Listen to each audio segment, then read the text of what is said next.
ಎಲ್ಲ ಸಹೃದಯರಿಗೆ ಶುಭ ಸಂಜೆಯ ಹೊತ್ತಿಗೆ ಇನ್ನೇನು ಹೊರಡ್ತಾ ಇದ್ದೇವೆ. ದೊರೆಸ್ವಾಮಿ ಅಯ್ಯಂಗಾರ್ ಅವರ ಈ ಒಂದು 105ನೇ ಹುಟ್ಟುಹಬ್ಬದ ವಾರ್ಷಿಕದಲ್ಲಿ ಒಂದು ಹೊಸ ಪ್ರಯೋಗವನ್ನು ಅವರ ಮಗ ಮಾಡಿದ್ದಾರೆ. ಸಾಹಿತ್ಯ ಮತ್ತು ಸಂಗೀತ ಎರಡರ ಒಂದು ಹದವಾದ ಬೆರಕೆಗೆ ವಿಶೇಷವಾದದ್ದು ಗಮಕ ಮತ್ತು ವಾಚನ ವ್ಯಾಖ್ಯಾನ. ಅಂತಹ ಒಂದು ಕಾರ್ಯಕ್ರಮಕ್ಕೆ ತಮ್ಮೆಲ್ಲರನ್ನ ಪ್ರೀತಿಯಿಂದ ನಾವು ಸತ್ಯನಾರಾಯಣ್ ಹಾಗೂ ನಾನು ಡಾಕ್ಟರ್ ಲಲಿತಾಂಬ ಎನ್ನಾರ್ ಸ್ವಾಗತಿಸ್ತೇವೆ.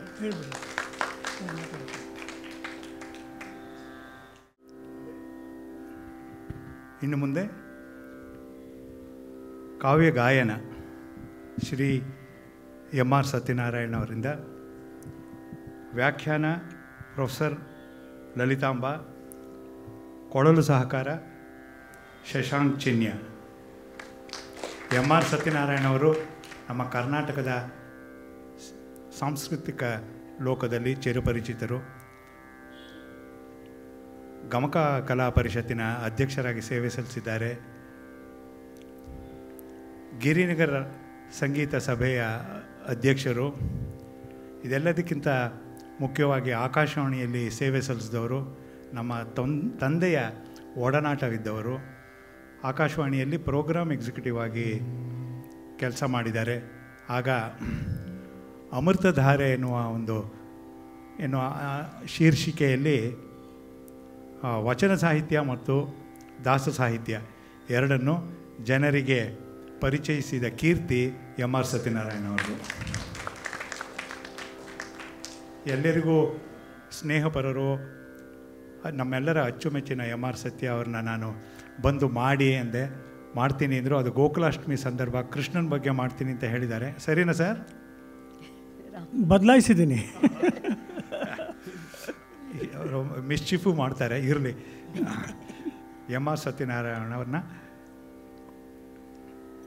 ವೀಣೆ ದೊರೆಸ್ವಾಮಿ ಅಯ್ಯಂಗಾರ್ ಟ್ರಸ್ಟಿನ ಪರವಾಗಿ, ನಿಮ್ಮೆಲ್ಲರ ಪರವಾಗಿ ಹೃತ್ಪೂರ್ವಕವಾಗಿ ಸ್ವಾಗತಿಸಿ ಕಾರ್ಯಕ್ರಮವನ್ನು ಆರಂಭ ಮಾಡಬೇಕಂತ ಕೇಳಿಕೊಳ್ತೇನೆ. Thank you.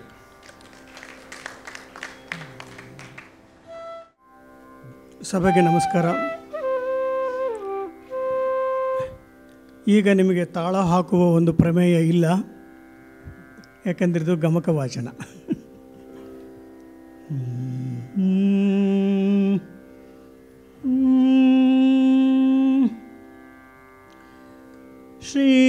ಶ್ರೀವಧುವಿನಂಬಕ ಚಕೋರಕಂ ಪೊರೆಯೇ ಭಕ್ತಾವಳಿಯ ಹೃತ್ಕುಮುದ ಕೋರಕಂಬಿರಿಯೇ ಜಗತೀ ವಲಯದ ಮಲ ಸೌಭಾಗ್ಯರತ್ನಾಕರಂ ಪೆರ್ಚಿ ನಿಮ್ಮೇರವರಿಯೇ ಆವಗಂ ಸರಸ ಕರುಣಾಮೃತದ ಕಲೆಗಳಿಂ ತೀವಿದಾಯಳನಗಯ ಬೆಳದಿಂಗಳಂ ಪಸರಿಸುವ ದೇವಪುರ ಲಕ್ಷ್ಮೀ ರಮಣನ ಹಾಸ್ಯ ಚಂದ್ರನ್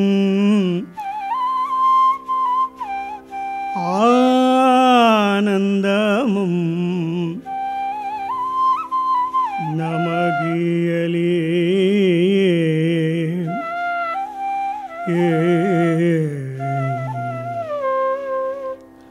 ಪಾವನ ತುಲಾಭರಣಮಂ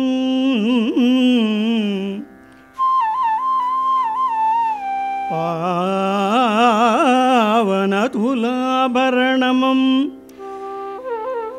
ಮಾಡಿಕೊಂಡೆ ಸವ ಪಾವನತರ ಸ್ವರೂಪಂ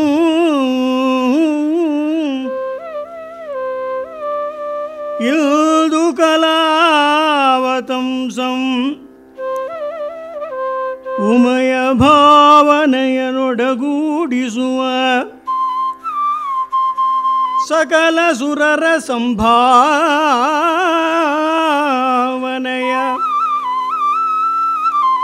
ಕೈಗೊಳ್ಳುವ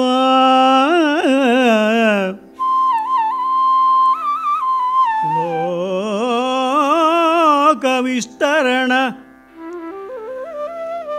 ಪ್ರಭಾವನಯನತ್ರಯಂ ದೇವ ದೇವ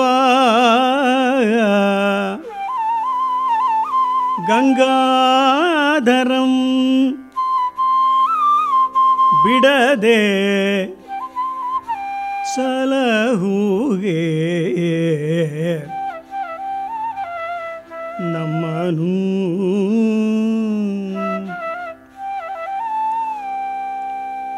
ಪ್ರಸ್ತುತದೊಳಗೆದ ಮುಂಬೆಳಗು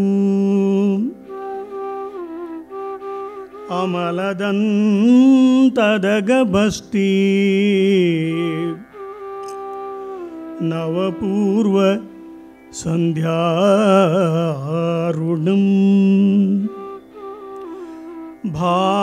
ಭಾಳವಿನ್ಯಸ್ತ ಸಿಂಧೂರಂ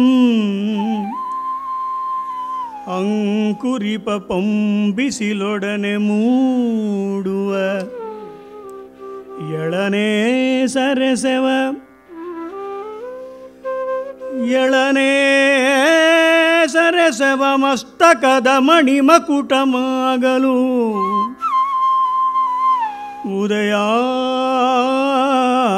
ಉದಯಾಚಲದ ವಿಸ್ತಾರದಂತೆ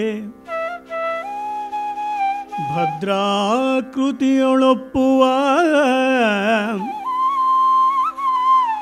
ಸಮಸ್ತ ಸಿದ್ಧಿಪ್ರದಾಯಕ ಸಮಸ್ತ ಸಿದ್ಧಿಪ್ರದಾಯಕ ವಿನಾಯಕ ಮಾಳ್ಪುದೆಮಗೆ ನಿರ್ವಿಘ್ನತೆಯನು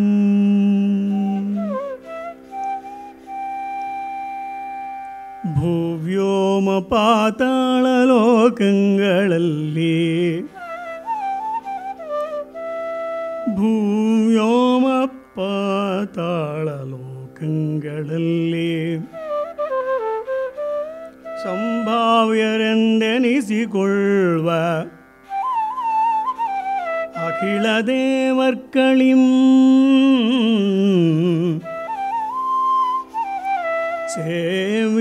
ಸೇವ್ಯನಾದ ಅಜನ ಪಟ್ಟದ ರಾಣಿ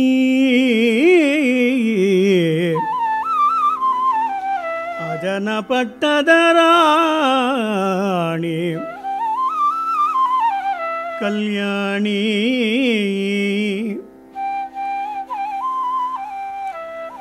ಫಣಿವೇಣಿವಾಣಿ ಕಾವ್ಯಮಿದು ಭುವನದೊಳ್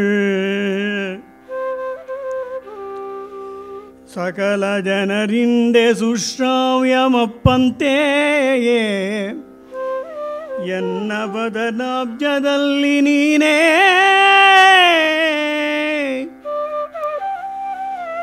ವ್ಯಾಪಿಸಿರ್ದು ಅಮಲ ಸುಮತಿಯಂ ತಾಯನಗೆ ತಾಯೇ ನಗೆಗೂಡಿ ನೋಡಿ ಕೆನೆವಾಲ ಕಡೆದು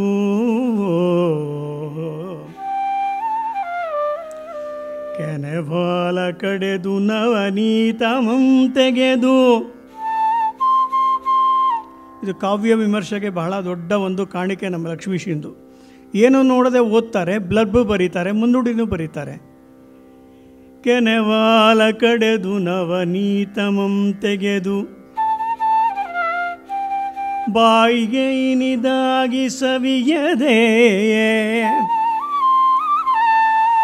ಅದರೊಳಗೆ ಪುಳಿ ಬಿಳಿದು ರಸವನೇ ಕೆಡಿಸಿದೊಡೆ ಕರೆದ ಸುರಭಿಗೆ ಅಪ್ಪುದೇ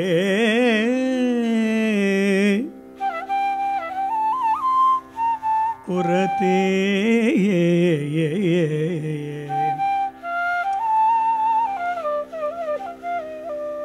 ಕಾವ್ಯಮಿದು ಭುವನದೊಳ್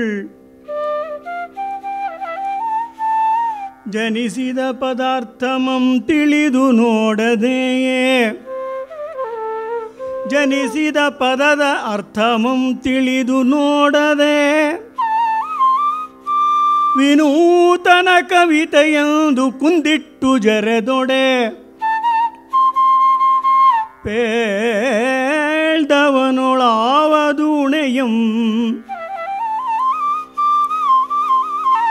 ಜಾಣರು ಇದನು ಅರಿದು ಮತ್ಸರವ ಮರೆದು ಆಲಿಸುವುದು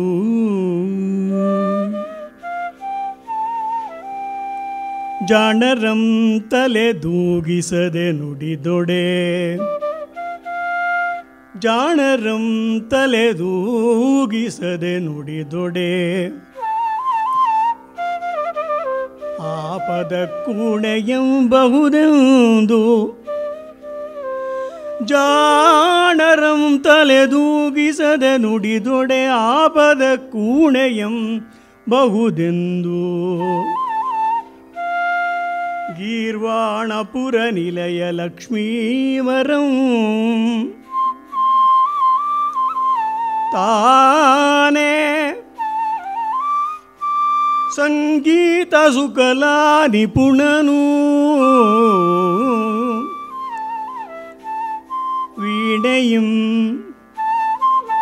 വീണയും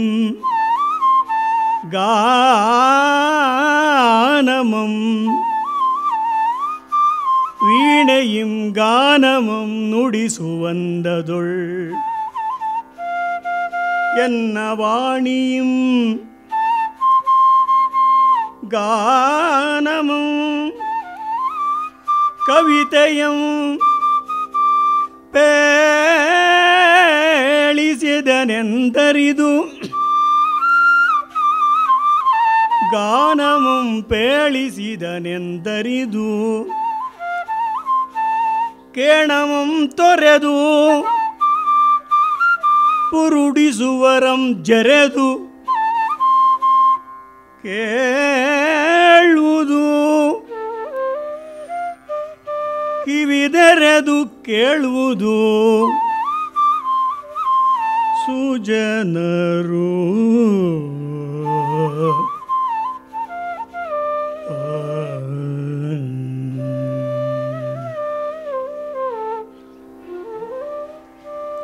ಸಹೃದಯರೆಲ್ಲರಿಗೂ ಕನ್ನಡದ ನಾದಲೋಲ ಲಕ್ಷ್ಮೀಶನ ಕನ್ನಡ ಜೈಮಿನಿ ಭಾರತದ ಸೀತಾ ಪರಿತ್ಯಾಗದ ಕಥೆಯೊಂದನ್ನು ನಿಮಗೆ ನಾವಿವತ್ತು ತಂದಿದ್ದೇವೆ. ನಿನ್ನೆಯಿಂದ ಸಂಗೀತದ ಆನಂದದಲ್ಲಿ ಅಮೃತದಲ್ಲಿ ನೀವು ಮಿಂದೆದ್ದಿದ್ದೀರಿ.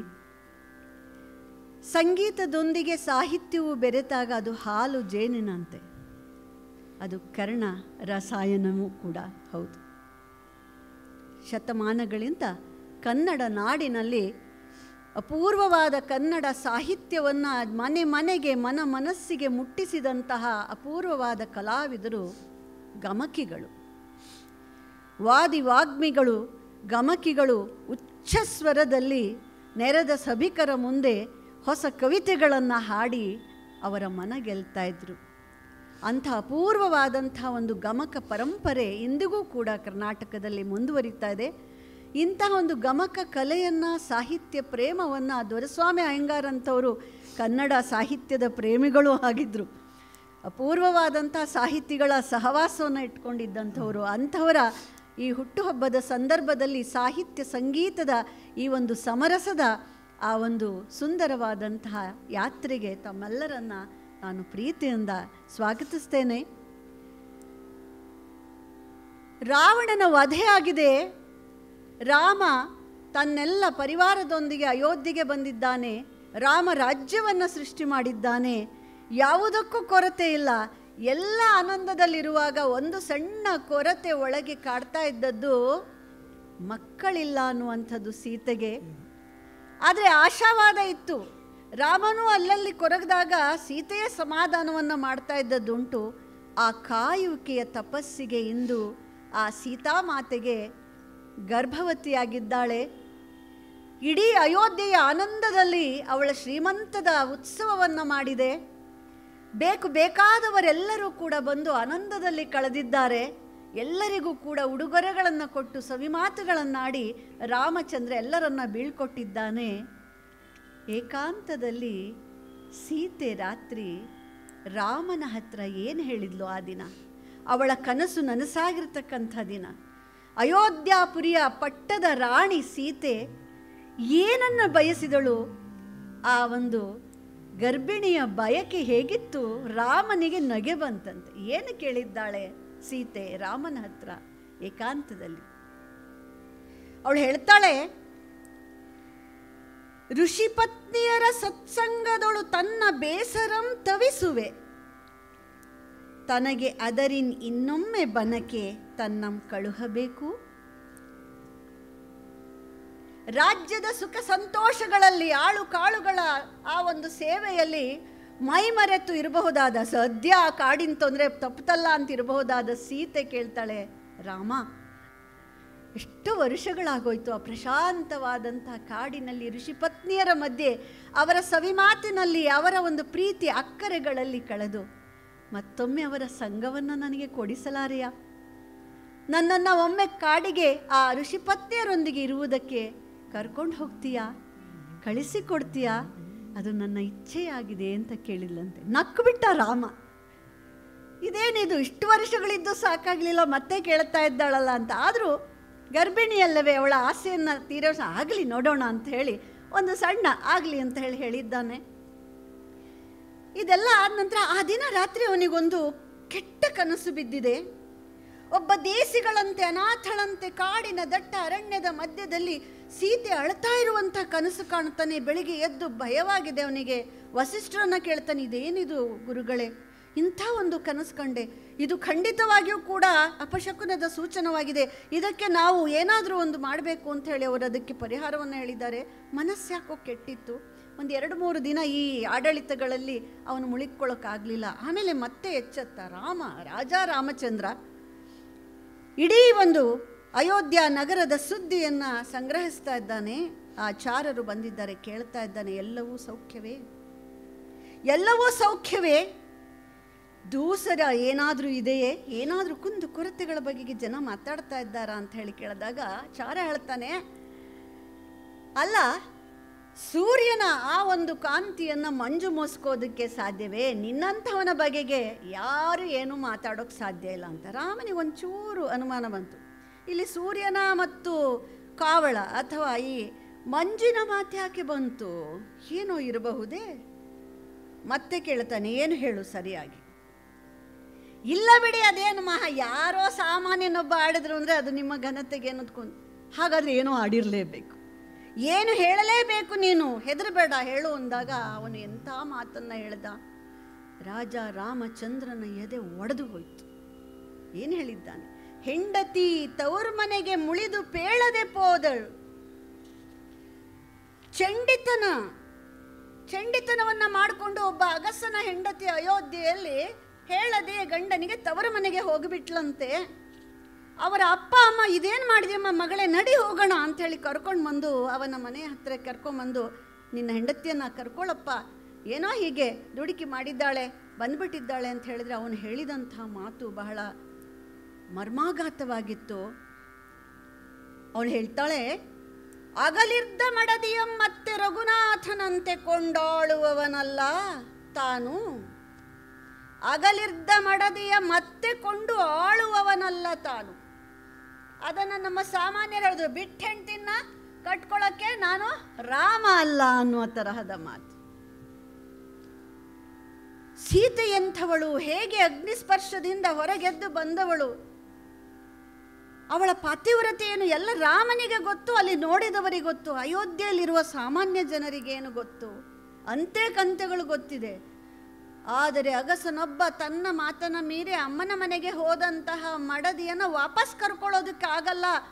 ಅದು ಯಾಕಪ್ಪ, ಅವನೇನೋ ನಮ್ಮ ರಾಜ ಮಾಡಿರ್ಬೋದು, ಬಿಟ್ಟು ಅಗಲಿದ್ದಂಥ ಹೆಂಡತಿಯನ್ನು ಮನೆಗೆ ಸೇರಿಸ್ಕೊಂಡಿರ್ಬೋದು, ನಾನು ಹಾಗೆ ಮಾಡಲ್ಲ ಅಂದ. ಅದನ್ನು ಹೇಳಿದ ತಕ್ಷಣ ರಾಮ ಸೀದಾ ಒಳಗೆ ಹೋಗಿದ್ದಾನೆ. ಹುತ್ತವನ್ನ ಹೊಕ್ಕುವಂತಹ ಹಾವಿನ ಹಾಗೆ ತಪಸ್ಸಿ ಕೂತ್ಬಿಟ್ಟ. ಯೋಚನೆ ಯೋಚನೆ ಯೋಚನೆ, ಏನು ಮಾಡಬೇಕಿದು, ಏನು ಮಾಡಬೇಕು. ಅವನು ಎಲ್ಲವನ್ನ ಮರೆತಿರೋದು ನೋಡಿ ಅಣ್ಣ ತಮ್ಮಂದ್ರಿಗೆಲ್ಲ ಭಯ ಆಯಿತು. ತಮ್ಮಂದ್ರಿಗಳಿಗೆ ಭರತ, ಲಕ್ಷ್ಮಣ ಎಲ್ಲರೂ ಬಂದಿದ್ದಾರೆ. ಏನಾಯಿತು ಕೇಳಕ್ಕೆ ಭಯ. ಆವಾಗ ಇವನು ಬಾಯನ್ನ ಬಿಟ್ಟಿದ್ದಾನೆ. ಎಂತಹ ಮಾತುಗಳನ್ನು ಆಡ್ತಾ ಇದ್ದಾನೆ ಅನ್ನುವಂಥದ್ದನ್ನು ನೋಡಿದಾಗ ಅವ್ರು ಹೇಳ್ತಾರೆ, ಕದ್ದ ಕಳ್ಳನ ಓಲಾಡಿ, ನಾನೇನೋ ಕಳ್ಳತನ ಮಾಡಿಬಿಟ್ಟಿದ್ದೇನೆ, ತಪ್ಪು ಮಾಡಿದ್ದೇನೆ ಎನ್ನುವ ತರಹ ನಿಂದೆ ಬಂದಿರುವಾಗ ನಾನು ಇದನ್ನು ಸಹಿಸಿಕೊಂಡು ಹೇಗೆ ಬದುಕುವನಲ್ಲ ನಾನು, ನಿಂದೆಗೆ ಒಳಗಾಗಿ. ಹಾಗಾಗಿ ಸೀತೆಯಂ ಬಿಟ್ಟಿರಲು ಆದರೆ ಬಿಡಲೇಬೇಕಾಗಿದೆ. ಯಾಕೆ ಬಿಡಬೇಕಾಗಿದೆ? ಅವ್ರು ಹೇಳ್ತಾ ಇದ್ದಾನೆ, ರವಿಕುಲದ ರಾಯರು ಅಪಕೀರ್ತಿಯಂ ತಾಳ್ದ ಪರೇ. ಇಲ್ಲಿ ಕುಲ ಮುಖ್ಯ ಆಗ್ತಾ ಇದೆ. ರಾಮಚಂದ್ರನಿಗೆ ತನ್ನ ದೊಡ್ಡ ಒಂದು ಸೂರ್ಯ ವಂಶದಲ್ಲಿ ಯಾವ ರಾಜರು ತಮಗಾಗಿ, ತಮ್ಮ ಸ್ವಾರ್ಥಕ್ಕಾಗಿ, ತಮ್ಮ ಸುಖಕ್ಕಾಗಿ ಮಾತು ತಪ್ಪಿದವರಲ್ಲ, ಮತ್ತು ಪ್ರಜೆಗಳ ಮುಂದೆ ತಪ್ಪಿತಸ್ಥರಾಗಿ ನಿಲ್ಲುವುದಕ್ಕೆ ಅವರು ಎಂದೂ ಒಪ್ಪದವರು. ಅದಕ್ಕಾಗಿ ತಂದೆ ನನ್ನನ್ನೇ ಬಿಟ್ಟು ದೂರ ಹೋಗುವಂಥ ಪರಿಸ್ಥಿತಿ ಬಂದಾಗಲೂ ಮಾತು ತಪ್ಪಲಿಲ್ಲ ಅಲ್ವೇ? ನಾನು ಈಗ ಅಪಕೀರ್ತಿಯನ್ನು ತರಬೇಕೆ? ಹಾಗಾಗಿ ನಾನು ಸೀತೆಯನ್ನ ಬಿಡುವುದು ದಿಟ ಅಂತ ಹೇಳಿದ್ದಾನೆ. ಭರತನ ಕಣ್ಣಲ್ಲಿ ದಳ ದಳ ದಳ ನೀರು ಬರ್ತಾ ಇದೆಯಂತೆ. ಏನು ಮಾಡ್ತಾ ಇದೆಯಾ ಅಣ್ಣಯ್ಯ? ಭಯ ಶೋಕದಿಂದ ಗದ್ಗದಿತ ಕಂಠನಾಗಿ ಅವನು ಹೇಳ್ತಾ ಇದ್ದಾನೆ, ಪಾವಕನೊಳು ಅರಸಿಯಂ ಪುಗಿಸಿದಂದು ಪ್ರಿಯೇ ನಿನಗೆ ಪರಿಶುದ್ಧೆ, ಕುಲಕ್ಕೆ ಮಂಗಳೇ, ಸುತೋದಯಕ್ಕೆ ನಿರ್ಮಲೆಯಾಗಿದ್ದಾಳೆ ರಾಮ, ಇವಳನ್ನು ಸ್ವೀಕರಿಸುವಂತ ಅಪ್ಪನೇ ಬಂದು ಹೇಳಲಿಲ್ಲವೇ ಆ ದಿನ ಅಗ್ನಿ ಪರೀಕ್ಷೆ ಎಂದು? ಅವನ ಮಾತಿಗಿಂತಲೂ, ತಂದೆಯ ಮಾತಿಗಿಂತಲೂ ಈ ಸಾಮಾನ್ಯನಾದ ಅಗಸನೊಬ್ಬನು ಆಡಿದಂತಹ ಮಾತಿಗೆ ನೀನು ಹುಲುಮನುಜ ರಜಕನಾಡಿದ ದೂಸರಂ ನೆನೆದು ಕುಲಪತ್ನಿಯಂ ಬಿಡಬಹುದೇ? ಅಣ್ಣಯ್ಯ, ಇದು ಸರಿಯೇ? ಇದು ಮೂಢತನವಲ್ಲವೇ?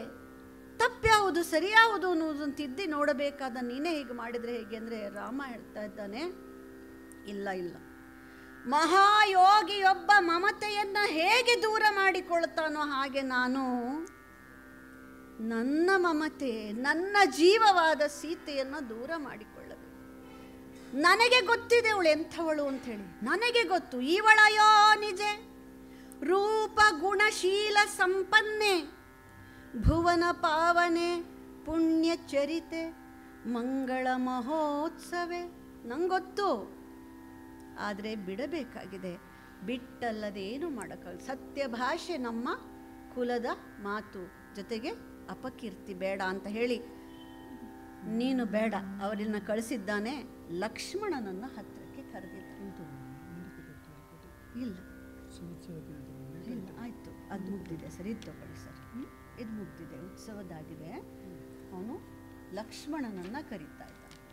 ಲಕ್ಷ್ಮಣನನ್ನ ಕರೆದಿದ್ದಾನೆ. ತಮ್ಮ ಬಾ, ನೀನು ಇಂದುವರೆಗೆ ನಾನೆಂದ ಮಾತನ್ನ ನೀನು ಎಂದೂ ಮೀರಿದವನಲ್ಲ ಲಕ್ಷ್ಮಣ, ಅದಕ್ಕೆ ನೀನೇ ಸರಿ ಬಾ ಅಂತ ಹೇಳಿ ರಾಮ ಲಕ್ಷ್ಮಣನನ್ನ ಕರೆದಿದ್ದ.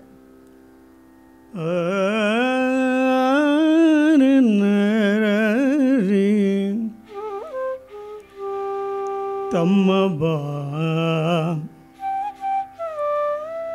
ತಮ್ಮ ಬಾ ಬಾ, ನೀನಿಂದುವರೆಗೆ ನಾನೆಂದ ಮಾತಂ ಮೀರಿದವನಲ್ಲ, ಕೆಲಬಲವನಾರಯ್ಯು ತಮ್ಮರುಗದಿರು, ತನ್ನ ಕೊರಳಿಗಿದೆ ಖಡ್ಗಂ, ಅಲ್ಲದೊಡೆ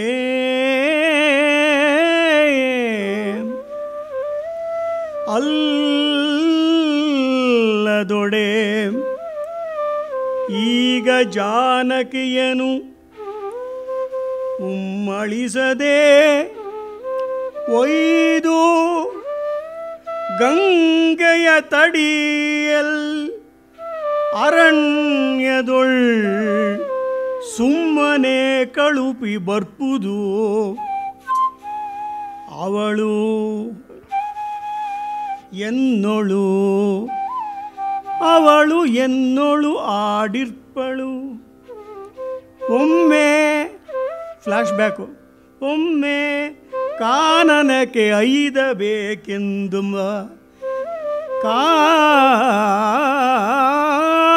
ಕಾನನಕ್ಕೆ ಐದಬೇಕೆಂಬ ಬಯಕೆ ಇಂದ ಅದೇ ನೆವಂ.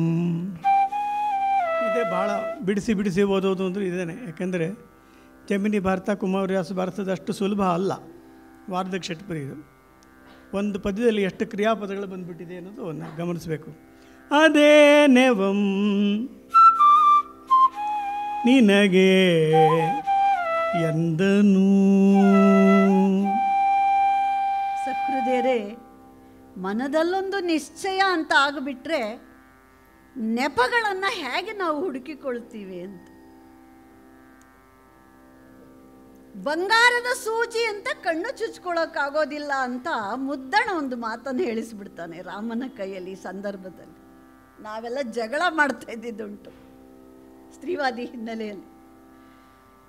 ಸೀತೆ ಎಂಥವಳು ಅನ್ನುವುದು ತನಗೆ ಚೆನ್ನಾಗಿ ಗೊತ್ತಿದೆ. ದಶರಥ ಸುರರು ಅಸುರರು ವಾನರರು ಎಲ್ಲ ನೆರೆದಂಥ ಎಲ್ಲ ಸೈನ್ಯದ ಮುಂದೆ, ಲಂಕಾಪುರಿಯ ಜನರ ಮುಂದೆ ಘೋಷಿಸಿದ್ದಾನೆ ಪಾವನ ಚರಿತ್ರೆ ಸೀತೆ. ಅಯೋಧ್ಯೆಗೆ ಕರೆದುಕೊಂಡು ಹೋಗು, ನನ್ನ ವಂಶ ಬೆಳೆಯುವುದಕ್ಕೆ ಅವಳು ಮುಂದಾಗ್ತಾಳೆ, ನನಗೊಂದು ಕೈವಲ್ಯವನ್ನು ಕೊಡಿಸ್ತಾಳೆ ಅಂತ ಹೇಳಿ. ಆದರೆ ಇಲ್ಲಿ ಒಂದು ದೊಡ್ಡ ಪ್ರಶ್ನೆ ನಮ್ಮನ್ನು ಕಾಡತ್ತೆ. ಯಥಾ ರಾಜ ತಥಾ ಪ್ರಜಾ ಅನ್ನುವಂಥದ್ದು ಹಿಂದಿನಿಂದ ನಡ್ಕೊಂಬಂದದ್ದು. ರಾಜ ಹೀಗೆ ಸೀತೆಯನ್ನು ಹೊತ್ತೊಯ್ದಂತಹ ರಾವಣನನ್ನು ಕೊಂದು ಸದೆಬಡಿದು ಬುದ್ಧಿ ಕಲಿಸಿ ಕರೆತಂದಿದ್ದಾನೆ, ಈಗ ಅವಳನ್ನು ಚೆನ್ನಾಗಿ ನೋಡ್ಕೋತಿದ್ದಾನೆ ಅಂದರೆ ಅದು ಊರಿನವರೆಲ್ಲರೂ ತಮ್ಮ ಮಡದಿಯರನ್ನು ಚೆನ್ನಾಗಿ ನೋಡ್ಕೋಬೇಕಿತ್ತಲ್ವೇ. ಆದರೆ ರಾಜನೊಬ್ಬ ಸೀತೆಯನ್ನು ಹೀಗೆ ಒಂದು ವರ್ಷ ಕಾಲ ದೂರ ಇದ್ದ ಸೀತೆಯನ್ನು ಮತ್ತೆ ತನ್ನ ಪತ್ನಿಯಾಗಿ ಸ್ವೀಕರಿಸಿದ್ದನ್ನು ಅಯೋಧ್ಯಾಪುರಿಯ ಜನರು ಎಷ್ಟು ಜನ ಒಪ್ಪಿದ್ರು? ವೋಟ್ ಮಾಡಲ್ವಲ್ಲ, ಗೊತ್ತಿಲ್ಲ. ಓಕೆನಾ ಟಿಕ್ ಅಂತ ಇಲ್ಲ. ಯಾರ ಹೃದಯದಲ್ಲಿ ಏನೇನು ಪ್ರಶ್ನೆಗಳು ಎದ್ದಿದ್ವೋ ಗೊತ್ತಿಲ್ಲ. ಅದು ಒಂದೇ ಒಂದು ಸಣ್ಣ ಅಗಸನ ಮಾತಿನ ಮುಖಾಂತರ ಸ್ಫೋಟಗೊಂಡಿದೆ. ರಾಮನ ಎದೆ ಅಲ್ಲೋಲ ಕಲ್ಲೋಲವಾಗಿದೆ. ತಾನು ಆಗಲೇ ಹೇಳಿದಾಗೆ ಮಮತೆಯನ್ನು ಮುನಿಯೊಬ್ಬ ಹೇಗೆ ಬಿಡುತ್ತಾನೋ ಹಾಗೆ, ಅದು ಅಷ್ಟು ಸಣ್ಣ ಮಾತಲ್ಲ. ಪ್ರಿಯ ಪತ್ನಿ ಪ್ರಾಣವಲ್ಲವೇ ಯಾರಿಗಾಗಿ ತಪಿಸಿ ಅವಳನ್ನು ಮತ್ತೆ ಪಡೆದಿದ್ದಾನೋ ಅವಳನ್ನೇ ದೂರ ಮಾಡಬೇಕು. ಅದು ಎಂಥ ಸ್ಥಿತಿ ಸಹೃದಯರೇ. ತುಂಬು ಗರ್ಭಿಣಿಯಾಗಿರುವಂಥ ಸೀತೆಯನ್ನು ಬಿಡಬೇಕಾಗಿದೆ. ಬಿಡಲೇಬೇಕೇ, ಬೇಕಾಗಿಲ್ಲ. ಅವನಿಗೆ ಬುದ್ಧಿ ಕಲಿಸಬಹುದು. ನಮ್ಮ ಎಳೆಯ ಹುಡುಗರು, ಕಾಲೇಜ್ ಹುಡುಗರು ಕೇಳ್ತಾರೆ, ಮೇಡಮ್ ತಪ್ಪು ಮಾಡಿದಂಥವರಿಗೆ ತಿಳುವಳಿಕೆ ಹೇಳಬಹುದಿತ್ತು, ಅವನನ್ನು ಕೂಡ ಹೆಂಡತಿಯನ್ನು ಮನೆಗೆ ಸೇರಿಸಿಕೊಳ್ಳುವ ಹಾಗೆ ರಾಮ ಅವನಿಗೊಂದು ದಾರಿಯನ್ನು ಮಾಡಿಕೊಡಬಹುದಾಗಿತ್ತು, ಕರೆಸಿ ಮಾತಾಡಬಹುದಾಗಿತ್ತು. ಅವನ ತೀರ್ಮಾನವನ್ನೇ ಇವನು ಒಪ್ಪಿದ್ರಿಂದಾಗಿ ಇಡೀ ಅಯೋಧ್ಯೆಗೆ ಯಾವ ಸಂದೇಶವನ್ನು ಕೊಟ್ಟ ರಾಮ ಅನ್ನುವ ಪ್ರಶ್ನೆ ಇವತ್ತು ಆಧುನಿಕ ಕಾಲದ ಮಕ್ಕಳುಗಳು. ಆದರೆ ರಾಮನಿಗೆ ತಾನು ರಾಜ ಮತ್ತು ರಾಜನ ಕರ್ತವ್ಯ, ತನ್ನ ಬಗೆಗೆ ತನ್ನ ಕುಲದ ಬಗೆಗೆ ಒಂದು ಸಣ್ಣ ಅಪಕೀರ್ತಿಯ ಮಾತನ್ನು, ತಪ್ಪು ನಡೆಯನ್ನು ರಾಜ ಮಾಡ್ತಾ ಇದ್ದಾನೆ ಎನ್ನುವ ಭಾವ ಅಯೋಧ್ಯೆಯ ಜನರಿಗೆ ಬರಬಾರ್ದು. ಪ್ರಜೆಗಳು ನನಗೆ ಮುಖ್ಯ ಅನ್ನುವುದೇ ಅವನ ತಲೆಯಲ್ಲಿತ್ತೇ ಹೊರತು ನಾನು ಈ ಸಂದರ್ಭದಲ್ಲಿ ಸೀತೆಯನ್ನು ಕಳಿಸಬಹುದೇ ಎನ್ನುವ ಪ್ರಶ್ನೆ ಬರಲಿಲ್ಲ. ಸೋದರರು ವಿರೋಧಿಸ್ತಾರೆ, ಮೂಢನ ಹಾಗೆ ನೀನು ಯೋಚನೆ ಮಾಡ್ತಾ ಇದ್ದೀಯಾ ಅನ್ನುವುದನ್ನು ಹೇಳ್ತಾರೆ. ಆದರೂ ಕೂಡ ಬಿಡುವುದರಿಂದ ಹೆಚ್ಚು ನೋಯುವವನು ನಾನೇ ಅಂತ ಅವನಿಗೆ ಗೊತ್ತಿದ್ದಾಗಲೂ ಈ ತೀರ್ಮಾನ ತಗೊಂಡಿದ್ದಾನೆ. ತಮ್ಮ ಬಾರೈ, ಯಾವತ್ತೂ ನನ್ನ ಮಾತು ತೆಗೆದು ಹಾಕಿಲ್ವಲ್ಲ, ಎಂಥ ತಮ್ಮ ಅಣ್ಣರಿ. ಚರಿತ್ರೆಯಲ್ಲಿ ಅಣ್ಣ ತಮ್ಮಂದಿರುಗಳ ಅನೇಕ ಜೋಡಿಗಳನ್ನು ನೋಡ್ತೇವೆ. ಅದು ರಾಮಾಯಣದಲ್ಲಿ ಅನೇಕ ಜೋಡಿಯನ್ನು ನೋಡ್ತೇವೆ ನಾವು. ಸುಗ್ರೀವ ವಾಲಿಯವ್ರದ್ದಿರ್ಬೋದು, ಮತ್ತು ವಿಭೀಷಣ ರಾವಣಂದಿರ್ಬೋದು, ರಾಮ ಲಕ್ಷ್ಮಣರ್ದಿರ್ಬೋದು. ಹಲವು ತರಹದ ಸೋದರ ಭಾವದಲ್ಲಿ ಲಕ್ಷ್ಮಣ ಅಣ್ಣ ಮಾಡ್ತಾ ಇರೋದು ಸರಿಯಲ್ಲ ಅನಿಸಿದರೂ ಕೂಡ ಆಜ್ಞೆ ಮೀರಲಾಗದಂತಹ ಒಂದು ನಿಷ್ಠೆ ಅವನದು, ಸೋದರ ನಿಷ್ಠೆ. ಕರ್ಕೊಂಡೋಗಪ್ಪ, ನೋಡು ಒಂದು ನೆವ. ಯಾಕೆ ಅಂದರೆ ಆಕೆಯೇ ಕೇಳಿದ್ಲು, ಋಷಿ ಪತ್ನಿಯರಿಗೆ ಹೋಗಿ ನಮಸ್ಕಾರ ಮಾಡಿ ಅವರೊಡನೆ 4 ದಿನ ಒಡನಾಡಿ ಆ ಕಾಡಿನ ಕಾನನದ ಆನಂದವನ್ನು ಮತ್ತೆ ಪಡಿಬೇಕು ಅಂತ ಆಸೆ ರಾಮ ಅಂದಿದ್ಲಲ್ವೇ. ಸಿಕ್ಕಿತು ನೆವ ರಾಮನಿಗೆ. ಕರ್ಕೊಂಡು ಹೋಗು ಅಂತ ಹೇಳಿದಾಗ ಕಣ್ಣೀರು ಸುರಿಸ್ತಾ ಲಕ್ಷ್ಮಣ ತುಂಬ ಸಂಕಟ ಪಡ್ತಾನೆ. ಈ ವಿಷಯ ಸೀತೆಗೆ ಗೊತ್ತಾಗಿದೆ. ಎಂಥ ಸಡಗರ, ತುಂಬ ಸಡಗರದಿಂದ ಅವಳು ಸಿದ್ಧ ಆಗ್ತಾ ಇದ್ದಾಳೆ. ತಾಯೇ ನೀನು ಏತಕ್ಕೆ ಇಳಿಸಿದೆ? ಯಾಕಮ್ಮ ಸೀತೆ ಕಾಡಿಗೋಗ್ಬೇಕು ಅಂತ ನೀನು ಆಸೆ ಪಟ್ಟೆ? ನೀನು ಆಸೆ ಪಟ್ಟಿದ್ದೇ ಈಗ ನಿನಗೆ ಮೂಲ ಆಯ್ತಲ್ಲ ಅಂಥೇಳಿ ಸಂಕಟ ಪಡ್ತಾ ಇದ್ದಾನೆ ಲಕ್ಷ್ಮಣ. ತಾಯೇ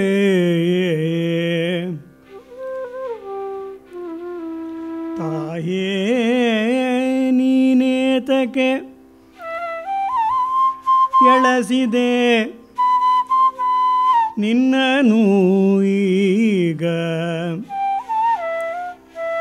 ನಿನ್ನ ನೀಗ ರಘುರಾಯಂ ತಪೋವನಕ್ಕೆ ಕಳುಹಿ ಬರ ಹೇಳಿದಂ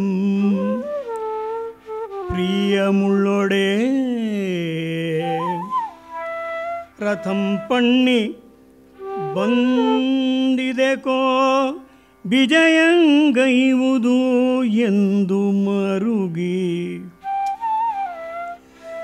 ಛಾಯೆಗಾಣಿಸಿ ಸುಮಿತ್ರಾತ್ಮಜಂ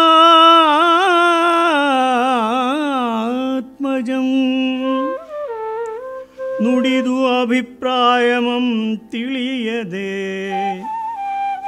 ಅತಿ ಸಂಭ್ರಮಾನ್ವಿತೆಯಾದಳ್ ಆಯತಾಂಬಕೀ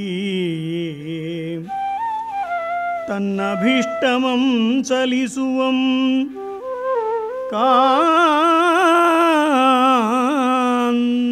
ಕಾಂತನ್ ಎಂಬ ಉತ್ಸವದೊಳು. ಎಂಥ ಅನ್ಯಾಯ ನೋಡಿ. ತಾಯೇ ನೀನೇನೋ ಹೇಳಿದ್ಯಂತಲ್ಲಮ್ಮ, ಕಾನನಕ್ಕೆ ಹೋಗಬೇಕು ಅಂತ ಯಾಕೆ ಆಸೆ ಪಟ್ಟಿದ್ಯಮ್ಮ ತಾಯಿ? ಈಗ ಆಜ್ಞೆ ಆಗಿದೆ ಅಣ್ಣಂದು, ಕರ್ಕೊಂಡು ಹೋಗು ಅಂತ. ಮನಸ್ಸಿದೆಯಾ ಹೋಗೋದು? ರಥ ಏನೋ ಸಿದ್ಧ ಇದೆ, ನೀನು ಹ್ಞೂ ಅಂದರೆ ಕರ್ಕೊಂಡು ಹೋಗ್ತೀನಿ. ಛಾಯೆಗಾಣಿಸಿ ಅನ್ನೋ ಒಂದು ಪದವನ್ನು ಇಲ್ಲಿ ಕವಿ ಬಳಸ್ತಾ ಇದ್ದಾನೆ. ಮನಸ್ಸಿದ್ರೆ ಅಂದರೆ ಯಾಕಮ್ಮ ತಾಯಿ ಆಸೆ ಪಟ್ಟೆ ಅನ್ನುವಾಗ ಇದು ಆಗಬಾರ್ದಾಗಿತ್ತು ಅನ್ನುವಂಥ ಒಂದು ಸಂಕಟ ಅವನಲ್ಲಿದೆ. ಆದರೆ ಹೇಳುವ ಹಾಗಿಲ್ಲ. ನಿನ್ನನ್ನು ಅಲ್ಲಿಗೆ ಕರ್ಕೊಂಡು ಹೋಗು, ಬಿಟ್ಟು ಬಾ ಅಂತ ಹೇಳಿದ್ದಾನೆ ಅಂತ ಹೇಳ್ತಿಲ್ಲ, ಕರೆದುಕೊಂಡು ಹೋಗುವುದಕ್ಕೆ ಹೇಳಿದ್ದಾನೆ ಅಂತ ಅಷ್ಟೇ ಸ್ವಲ್ಪ ಸೂಕ್ಷ್ಮವಾಗಿ ಹೇಳಿ. ಮನಸ್ಸಿದ್ರೆ ಹೋಗಬೇಕು ಅಂತ ಅನಿಸಿದರೆ ರಥ ಸಿದ್ಧ ಇದೆ ತಾಯಿ ಅಂತ ಹೇಳಿದ. ಇಷ್ಟ ಮುಗ್ಧೆ ಸೀತೆ ಅಂತಂದರೆ, ಅಯ್ಯೋ ನಾನು ಆಡಿದ ಆ ಬಯಕೆಯನ್ನು ಇಷ್ಟು ಬೇಗ ಹೀಗೆ ನನ್ನ ರಾಮ ತೀರಿಸಿ ಬಿಡ್ತಾ ಇದ್ದಾನೆ. ಎಂಥ ಕರುಣೆ ಅವನು! ಕೇಳಿದವರ ಅಭೀಷ್ಟಗಳನ್ನು ನೀಡ್ತಕ್ಕಂಥದ್ದು ಅವನದು ಸಹಜ ಸ್ವಭಾವ. ಏನು ಆನಂದ ಆಗಿ ಹೋಯಿತು ಸೀತೆಗೆ, ಏನು ಸಡಗರಿಸ್ತಾ ಇದ್ದಾಳೆ. ಋಷಿ ಪತ್ನಿಯರಿಗೆ ಏನೇನು ಬೇಕೋ, ಅವ್ರಿಗೇನೇನು ಕೊಡಬೇಕು ಅಂತ ಅಂದ್ಕೊಂಡಿದ್ಲೋ ಅದೆಲ್ಲವನ್ನು ಸಡಗರಿಸಿ ಎಲ್ಲವನ್ನು ಸಿದ್ಧ ಮಾಡ್ಕೊಳ್ತಾ ಇದ್ದಾಳೆ. ಮುದ್ದಣನಲ್ಲಿ ಇಲ್ಲಿ ಒಂದು ಬಹಳ ಚೆನ್ನಾದ ಚಿತ್ರಣ ಬರುತ್ತೆ. ಆ ಕುದುರೆ ಸಿದ್ಧವಾಗಿ ನಿಂತಿದ್ದಾಗ ಅದು ಬೈತಾ ಇರ್ತಾನೆ ಲಕ್ಷ್ಮಣ, ಏನು ಇಂಥ ಕೆಲಸಕ್ಕೆ ಸಿದ್ಧ ಆಗಿದೆಯಾ ನೋಡು. ಒಂದೊಮ್ಮೆ ರಥವನ್ನು ತಗೊಂಡು ಯುದ್ಧಗಳಿಗೆ ಹೋಗುವಾಗ, ಶತ್ರು ಸಂಹಾರಕ್ಕೆ ಹೋಗುವಾಗ ಹೋಗಿದ್ದಂಥದ್ದು. ಆ ರಥವನ್ನು ನೋಡ್ತಾನೆ. ಇವತ್ತು ಆ ರಥ ಯಾಕಾರೋ ಸಿದ್ಧ ಆಯಿತು ಅಂತ ಅವನಿಗೆ ಅನ್ನಿಸ್ತಿದೆ. ಅದನ್ನು ನಾನೇ ಕರ್ಕೊಂಡು ಹೋಗಿ ಬಿಡಬೇಕಲ್ಲ ಅನ್ನುವಂಥ ಒಂದು ಒಳಬೇಗುದಿಯಲ್ಲಿ ಅತ್ತ ಇತ್ತ ತಿರುಗ್ತಾ ಸೀತೆ ಬರದೇ ಇದ್ರೆ ಸಾಕು ಅಂತ ಅನ್ನಿಸ್ತಿದೆ. ಆದರೆ ಬಂದೇ ಬಿಟ್ಲವಳು. ಮತ್ತೆ ಒಳಗೆ ಹೋಗ್ತಾಳೆ, ಬಾಗಿನವನ್ನು ತರ್ತಾಳೆ, ಎಲ್ಲವನ್ನು ತಗೊಂಡು ಬಂದು ಸಡಗರಿಸಿ ನಡಿ ಲಕ್ಷ್ಮಣ, ಏನೋ ಹೊತ್ತಾಗಿ ಹೋಯ್ತು ಅನ್ನುವ ಹಾಗೆ ಸಂಭ್ರಮದಿಂದ ಸೀತೆ ಬಂದು ರಥದಲ್ಲಿ ಕೂತಿದ್ದಾಳೆ. ಆ ಇಡೀ ರಥ ದಡದಡನೆ ಅಯೋಧ್ಯ ಪಟ್ಟಣವನ್ನು ದಾಟಿ ಗಂಗೆಯ ತಡಿಯನ್ನು ಸೇರ್ತಾ ಇದೆಯಂತೆ. ಆ ಗಂಗೆಯ ತಡಿಯಲ್ಲಿ ಹೋಗುವಾಗ ಅವಳ ಸಂಭ್ರಮದ ಆನಂದಕ್ಕೆ ಕೊನೆಯೇ ಇಲ್ಲ. ಎಲ್ಲವನ್ನ ನೋಡ್ತಾ ಇದ್ದಾಳೆ. ಮತ್ತೇನೋ ಹೊಸದೊಂದು ತನಗೆ ಹಿಂದೆ ದಕ್ಕಿದ್ದದ್ದು ದಕ್ತಾ ಇರುವ ಆನಂದ ಅವಳಿಗೆ. ಖುಷಿಯಲ್ಲಿ ಹೋಗ್ತಾ ಇದ್ದಾಳೆ. ಅರಸಕೆ ಸೌಮಿತ್ರಿ ವೈದೇಹಿಯಂ ಕೊಂಡು ತೆರಳುವ ರಥಾಗ್ರದೋಳ್ ಚಲಿಸುವ ಪತಾಕೆ ರಘುವರನ. ಆ ಪತಾಕೆ ಹಿಮ್ಮುಖವಾಗಿ ಚಲಿಸ್ತಾ ಇದ್ದದ್ದನ್ನು ಕೂಡ ಕವಿ ಹೇಳ್ತಾನೆ. ಅದಕ್ಕೂ ಕೂಡ ಇಷ್ಟ ಇಲ್ಲ ಅಂತೇಳಿ. ಅರಸ ಕೇಳ್ ಸೌಮಿತ್ರಿ, ಆ ನಮ್ಮ ಲಕ್ಷ್ಮಣ ವೈದೇಹಿಯನ್ನ ಕರೆದುಕೊಂಡು ಕಾಡಿನತ್ತ ತೆರಳಿದ್ದಾನೆ.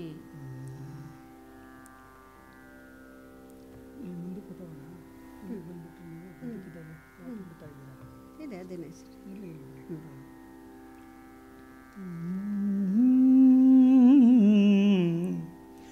ಅರಸಕೆ ಅರಸ ಕೇಳು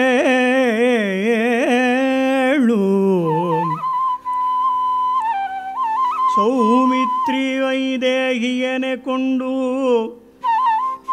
ತೆರಳುವ ರಥಾಗ್ರದುಳ್ ಚಲಿಸುವ ಪತಾಕೆ ರಘುವರನಂಗನೆಯನುಳಿದನು. ಅಹಹ ಎಂದು ಅಡಿಗಡಿಗೆ ತಲೆಗೊಡಹುವಂತಿರಲ್ಕೆ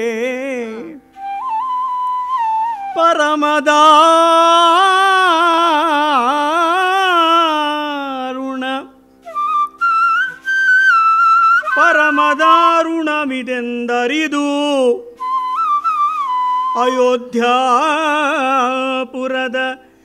ನೆರವಿಯ ಜನಂ ಗುಜುಗುಜಿಸೆ ಮನದೆ ಕರಗಿ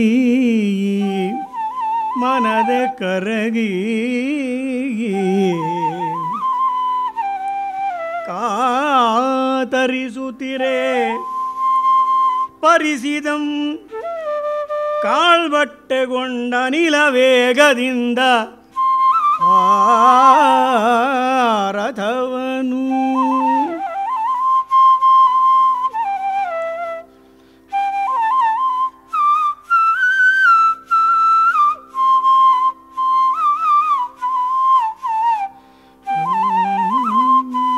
ಚಲಿಸುವ ಪತಾಕೆ ರಘುವರನ ಅಂಗನೆಯನ್ನು ಉಳಿದನು.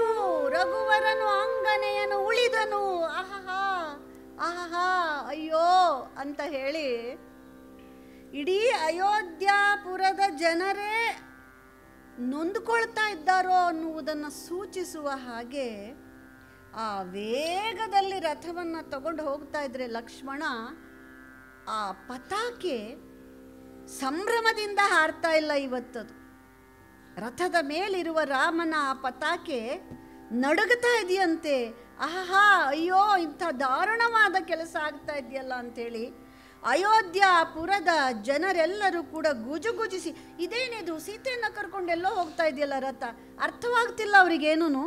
ಒಬ್ರಿಗೊಬ್ರು ಏನಿದು ಮಾತಾಡ್ಕೊಳ್ತಾ ಇದ್ದಾರೆ. ಸೀತೆಯನ್ನು ಕಾಡಿಗೆ ಕರ್ಕೊಂಡು ಹೋಗ್ತಾ ಇದ್ದಾರೆ, ವಾಪಸ್ ಕರ್ಕೊಂಡು ಬರ್ತಾರೆ ಅಂದ್ಕೊಂಡಿರಬಹುದೇನೋ ಗೊತ್ತಿಲ್ಲ. ಆದರೆ ಮನಸ್ಸಿನಲ್ಲಿ ಏನೋ ಒಂದು ಕೊರಗು ಇದೆ. ಅನಿಲ ವೇಗದಲ್ಲಿ ಗಾಳಿ ಹೋಗುವಷ್ಟು ವೇಗವಾಗಿ ಮನಸ್ಸನ್ನು ಕಲ್ಲು ಮಾಡಿಕೊಂಡು ಲಕ್ಷ್ಮಣ ರಥವನ್ನು ಮುಂದಕ್ಕೆ ಓಡಿಸಿದ್ದಾನೆ. ದುರದೊಳು ಆಂತರನ್ನ, ಯುದ್ಧದಲ್ಲಿ ಎದುರಾದಂಥವರನ್ನ ಗೆಲ್ಲುವುದಕ್ಕೆ ಹೊರಡಬೇಕಾದ ರಥ ಆ ಮುಗ್ಧಳಾದ ಸೀತೆಯನ್ನು ಕಾಡಿಗೆ ಒಯ್ತಾ ಇದೆ. ದುರದೊಳು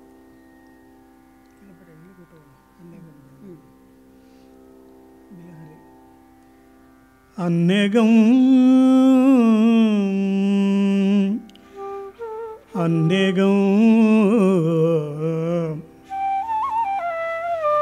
ಜಾನಕಿಯ ಕಣ್ಗೆ ಅನ್ನೆಗಂ ಜಾನಕಿಯ ಕಣ್ಗೆ ತೋರಿತು ಮುಂದೆ ಸನ್ನುತರಗೂದ್ವಹನ ಕೀರ್ತಿಯನೇ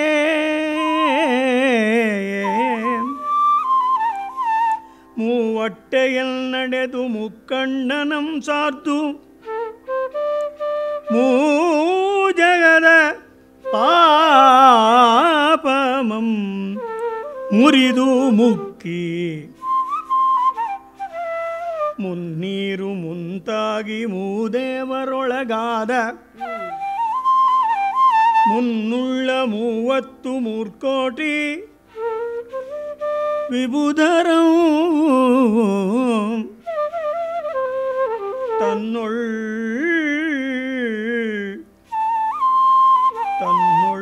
ಮುಗಿದ ಅಣಕಿಪ ಪೆಂಪು ಒದವಿ ಪರಿವಾ ಬೆಳ್ವನೊಲ್ ದಿವಿಜನದಿಯ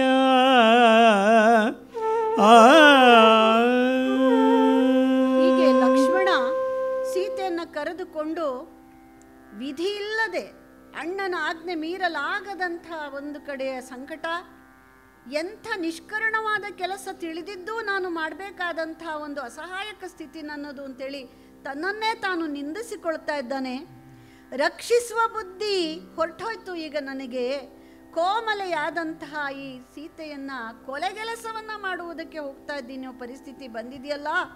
ರಾಘವೇಶ್ವರನು ಏನಂತ ಹೇಳ್ತಾನೆ ನಾನು ಈ ಕೆಲಸ ಮಾಡಿಲ್ಲದೆ ಇದ್ದರೆ, ಹಾಗಾಗಿ ನಾನು ಮಾಡಲೇಬೇಕಾಗಿದೆ ಅಂಥೇಳಿ ಮರುಗುತ್ತಾ ಆ ಗಂಗಾ ನದಿಯ ತೀರದವರೆಗೆ ಅವನ ರಥವನ್ನು ತಂದ. ಹಾಗೆ ಹರಿತಾ ಇದ್ದಾಳೆ ಗಂಗೆ. ಎಷ್ಟು ಚೆನ್ನಾದ ವರ್ಣನೆಯನ್ನು ಕವಿ ಕೊಡ್ತಾನೆ. 33 ಕೋಟಿ ದೇವತೆಗಳೂ ಸಹ ತನ್ನಲ್ಲಿ ಮುಳುಗಿ ತಮ್ಮ ಪಾಪ ಕ್ಲೇಶಗಳನ್ನು ಕಳೆದುಕೊಳ್ಳುತ್ತಾರೆ. ಅಂತಹ ಪಾವನೆಯಾದಂಥ ಗಂಗೆ ಹರಿತಾ ಇದ್ದಾಳಂತೆ. ಜಾನಕಿಯ ಕಣ್ಣಿಗೆ ಆ ಜುಳು ಜುಳು ಜುಳನೆ ಹರಿತಾ ಇರ್ತಕ್ಕಂಥ ಪಾವನೆಯಾದ ಗಂಗಾದೇವಿ ಕಾಣ್ತಾ ಇದ್ದಾಳೆ. ಆ ಗಂಗೆಯಲ್ಲಿ ಇಳಿದು ಆ ಗಂಗೆಗೆ ನಮಸ್ಕಾರವನ್ನು ಮಾಡಿಕೊಂಡಿದ್ದಾಳೆ. ಎಲ್ಲರ ಪಾಪವನ್ನು ಮುಕ್ಕಿ ತನ್ನ ಒಡಲಿಗೆ ಹಾಕಿಕೊಂಡು ಅವರಿಗೆಲ್ಲ ಪುಣ್ಯವನ್ನು ಕೊಡ್ತಕ್ಕಂಥ ಗಂಗೆ ಸೀತೆಗೆ ಏನು ಕೊಟ್ಲೋ, ಸೀತಾದೇವಿಗೆ ಏನು ಕೊಟ್ಲೋ. ಸೀತೆ ಆ ಗಂಗೆಯಲ್ಲಿ ಇಳಿದಿದ್ದಾಳೆ, ಗಂಗೆಗೆ ನಮಸ್ಕಾರವನ್ನು ಮಾಡಿಕೊಂಡಿದ್ದಾಳೆ. ಮುಂದಕ್ಕೆ ರಥ ಹೋಗಿದೆ. ರಥವನ್ನು ತಗೊಂಡು ಹೋಗ್ತಾ ಇರಬೇಕಾದ್ರೆ ಸಾಮಾನ್ಯವಾಗಿ ಋಷಿ ಪತ್ನಿಯರು ಋಷಿಗಳು ಇರೋದು ರಾಜಧಾನಿಗೆ ಸ್ವಲ್ಪ ಹತ್ತಿರಕ್ಕೆ ತುಂಬ ದೊಡ್ಡ ಅರಣ್ಯದ ಒಳಗಡೆ ಅವರೇನು ಇರೋದಿಲ್ಲ. ಆಮೇಲೆ ಒಂದು ಮುನಿಗಳ ಆಶ್ರಮ ಇದೆ ಅಂತಂದರೆ ಅದಕ್ಕೆ ಕೆಲವು ಸೂಚನೆಗಳಿರುತ್ತೆ. ಏನದು? ಹವನ ಹೋಮದ ಧೂಮದ ವಾಸನೆ ಬರ್ತಾ ಇರುತ್ತೆ. ಅಲ್ಲಲ್ಲೇ ಆ ಮಾಣಿಗಳು, ಆ ಒಂದು ಕಿರಿಯ ವಯಸ್ಸಿನ ಕಲಿಯುವಂಥ ಆ ವಿದ್ಯೆಯ ಕಲಿತಕ್ಕಂಥ ಮಾಣಿಗಳು ಓಡಾಡ್ತಾ ಇರುವಂಥದ್ದು ಕಾಣ್ತಾ ಇರುತ್ತೆ. ಒಂದು ಪ್ರಶಾಂತವಾದ ವಾತಾವರಣ ಇರುತ್ತೆ. ಆದರೆ ಈ ಲಕ್ಷ್ಮಣ ಕರೆದುಕೊಂಡು ಹೋಗ್ತಾ ಇರುವಂಥ ಈ ಕಾಡು ಬರ್ತಾ ಬರ್ತಾ ಬರ್ತಾ ಬರ್ತಾ ದಟ್ಟ ಅರಣ್ಯವಾಗ್ತಾ ಇದೆ. ಅಲ್ಲಿ ತೆಂಗಿತ್ತು, ಕವಂಗಿತ್ತು, ಅದೆಲ್ಲ ಆಯಿತು. ಆಮೇಲೆ ನೋಡ್ರಿ ದಟ್ಟ ಅರಣ್ಯವಾಗ್ತಾ ಇದೆ. ಇಳಿದು ರಥದಿಂದ ಮಂದಾಕಿನಿಗೆ ಪೊಡಮಟ್ಟು ಬಳಿಕ ನಾವಿಕರೊಡನೆ ನಾವೆಯಲ್ಲಿ ಅವರು ಗಂಗೆಯನ್ನು ದಾಟ್ತಾ ಇದ್ದಾರೆ. ಹಾಗೆ ಗಂಗೆಯನ್ನು ದಾಟಿ ಬಂದರೆ ಅಲ್ಲಿ ಕರ್ಕಶವಾದ ಮೃಗ ಪಕ್ಷಿಗಳಿವೆಯಂತೆ. ಭಯ ಹುಟ್ಟಿಸುವಂಥ ರೀತಿಯ ಧ್ವನಿಗಳು ಕೇಳಿಸೋಕೆ ಶುರುವಾಗಿದೆ. ಹಾಗೆ ಅಂಥ ಕರ್ಕಶದ ಧ್ವನಿಗಳನ್ನು ಕೇಳ್ತಾ ಸಣ್ಣದಾದ ಭಯ ಸೀತೆಯಲ್ಲಿ ಉಂಟಾಗಿದೆ. ಇಳಿದು ರಥದಿಂದ ಮಂದಾಕಿಗೆ ನಮಸ್ಕರಿಸಿ ಪೊಡಮಟ್ಟು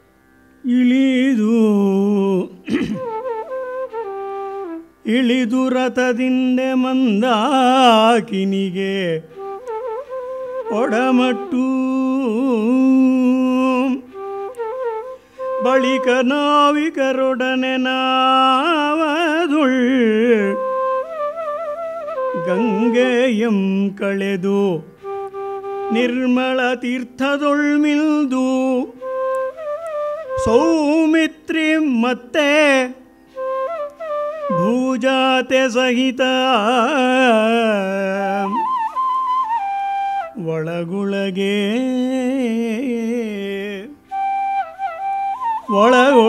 ಮರುಗಿ ಬಿಸುಸುಯ್ದು ಚಿಂತಿಸುತ್ತೆ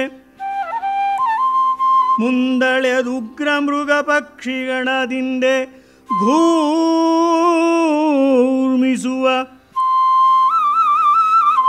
ಹಳುವ ಮಂಪೊಕ್ಕನು ಅಡಿಯಿಡುವಡೆ ಅಸದಳಂ ಎಂಬ ಅಡಿಯಿಡುವಡೆ ಅಸದಳಂ ಎಂಬ ಕರ್ಕಶದ ಮಾರ್ಗದಿಂದೆ.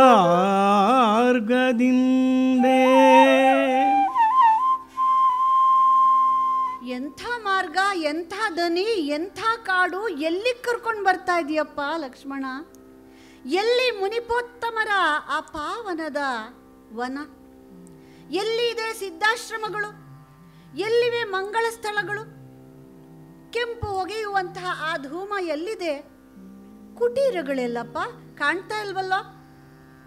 ವೇದ ಧ್ವನಿಗಳಾದರೂ ಕೇಳಿಸ್ಬೇಕಿತ್ತಲ್ವ ಲಕ್ಷ್ಮಣ? ಕೇಳ್ತಾ ಇಲ್ವಲ್ಲ? ಎಲ್ಲಿಗೆ ಕರೆದುಕೊಂಡು ಬಂದಿದ್ದೀಯಾ ಸೌಮಿತ್ರಿ, ಹೇಳು ಅಂತ ಹೇಳಿ ಮತ್ತೆ ಮತ್ತೆ ಲಕ್ಷ್ಮಣನನ್ನ ಕೇಳ್ತಿದ್ದಾಳೆ. ಬಾಯಿ ಹೊಲ್ದುಕೊಂಡು ಕೂತ್ಬಿಟ್ಟಿದ್ದಾನೆ ಲಕ್ಷ್ಮಣ. ಏನು ಹೇಳಿಯಾನು ಲಕ್ಷ್ಮಣ? ಏನು ಉತ್ತರ ಬರ್ತಿಲ್ಲ. ಮತ್ತೆ ಮತ್ತೆ ಅವಳು ಕೇಳ್ತಾ ಇದ್ದಾಳೆ, ಎಲ್ಲಿ ಮುನಿಪೋತ್ತಮರ ಪಾವನದ ಆ ಒಂದು ಎಲ್ಲಿ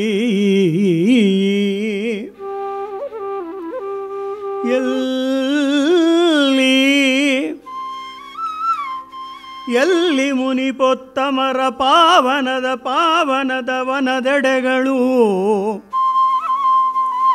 ಎಲ್ಲಿ ಸಿದ್ಧಾಶ್ರಮಂಗಳ ಮಂಗಳ ಸ್ಥಳಗಳು,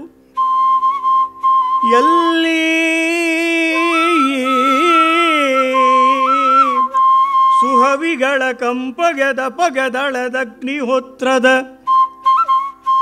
ಕುಟೀರಂಗಳು,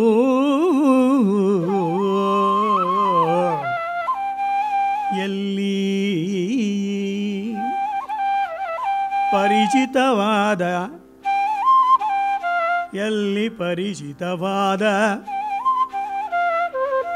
ವೇದಧ್ವನಿಗಳು,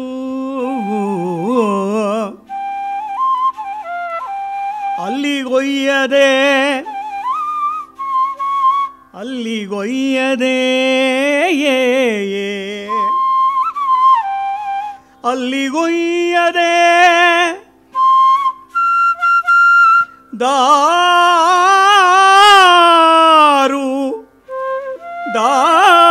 ದಾರುಣದ ಕಟ್ಟಡವಿಗೆ ಇಲ್ಲಿಗೆ ಕೈ ತಂದೆ ಇಲ್ಲಿಗೆ ಕೈ ತಂದೆ ಸೌಮಿತ್ರಿ ಹೇಳು ಎಂದು ಜಾನಕಿ ಸುಯ್ದಳು. ಅಯ್ಯೋ ರಾಮ, ನಾವು ಯಾವಾಗಲೂ ಅನ್ಕೋತೀವಲ್ವೇ, ಇದೇನಾಗೋಯ್ತಪ್ಪ, ಇದೇನಾಯ್ತು ಅಂದಾಗೆಲ್ಲ ಅಯ್ಯೋ ರಾಮನೇ ಬರೋದು ನಮ್ಮ ಬಾಯಲ್ಲಿ. ಎಲೈ ತಂದೆ ಸೌಮಿತ್ರಿ, ಎಲ್ಲಿಗೆ ಒಯ್ದಪ್ಪಯ್ಯಪ್ಪ? ಎಲ್ಲಿಗೆ ಕರ್ಕೊಂಡು ಹೋಗ್ತಾ ಇದೀಯ ತಂದೆ? ಎಲ್ಲಿಗೆ ನನ್ನನ್ನು ತಗೊಂಬಂದ್ಬಿಟ್ಟೆ? ಇಂಥ ದಟ್ಟಡವಿಗೆ ತಂದಿದ್ದೀಯಲ್ಲ, ಇಲ್ಲಿ ವನಗಳಾಗಲಿ, ಋಷಿ ಪತ್ನಿಯರಾಗಲಿ, ಋಷಿಗಳ ಕುಟೀರಗಳಾಗಲಿ ಒಂದೂ ಕಾಣ್ತಾ ಇಲ್ವಲ್ಲ. ಕರ್ಕೊಂಡು ಬರಬೇಕಾದ್ದೆ ಇಂಥ ಕಾಡಿಗೆ.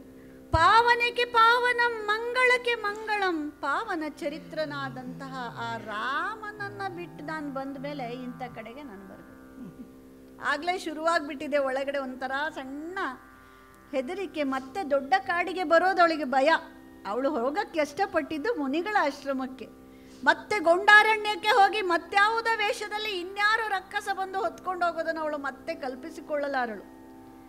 ಆ ಕುಟೀರಗಳಿರುವಂಥ ಜಾಗದಲ್ಲಿ ಒಂದಿಷ್ಟು ನೆಮ್ಮದಿಯನ್ನು, ಒಂದಿಷ್ಟು ಹಾಯಿಯನ್ನು, ಆ ಅರಮನೆಯ ಆ ಎಲ್ಲ ಹಾವು ಮುಂಗುಸಿಗಳ ಆಟದ ಆ ಎಲ್ಲ ಶ್ರೀಮಂತಿಕೆಯ ಆ ಒಂದು ಆಡಂಬರದಿಂದ ದೂರವಾಗಿ ಸರಳವಾದ ನೆಮ್ಮದಿಯ ಶಾಂತವಾದ ಒಂದಿಷ್ಟು ನೆಮ್ಮದಿಯ ಉಸಿರು ಬಿಡೋಕೆ ಆಸೆ ಪಟ್ಟಿದ್ಲೇ ಹೊರತು ಈ ಗೊಂಡಾರಣ್ಯಕ್ಕೆ ಬಂದು ದಟ್ಟ ಅಡವಿಯ ಕ್ರೂರ ಮೃಗಗಳ ಮಧ್ಯೆ ಅವಳು ಇರುವುದಕ್ಕೇನು ಆಸೆ ಪಡಲಿಲ್ಲ.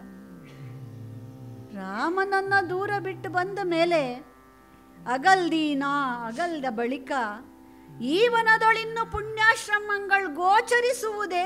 ರಾಮ ಬಂದಿದ್ರೆ ತಕ್ಷಣ ಅವನಿಗೆ ಅವರೇ ಬರ್ತಿದ್ರು ಮುನಿಗಳು. ರಾಮನನ್ನೇ ನಾನು ಬಿಟ್ಟು ಬಂದೆ ಅಂದಮೇಲೆ ಪುಣ್ಯಾಶ್ರಮಗಳು ನನಗೆಲ್ಲಿ ಕಾಣಬೇಕು ಸೌಮಿತ್ರಿ? ಹಾಗಾಗಿ ಯಾಕೆ ಕರ್ಕೊಂಬಂದೆ ಹೇಳು. ಈಗ ಲಕ್ಷ್ಮಣ ಬಾಯಿ ಬಿಡಲೇಬೇಕಾಗಿದೆ. ಉಕ್ಕಿದವು. ಪಾವನಕ್ಕೆ ಪಾವನಂ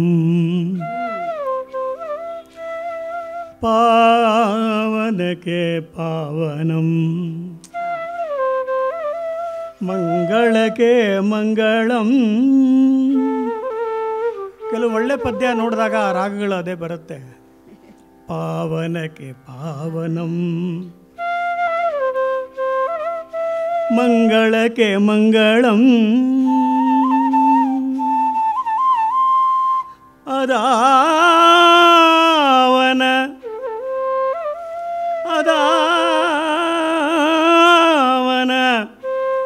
ಚರಿತ್ರನಾಮಂಗಳ್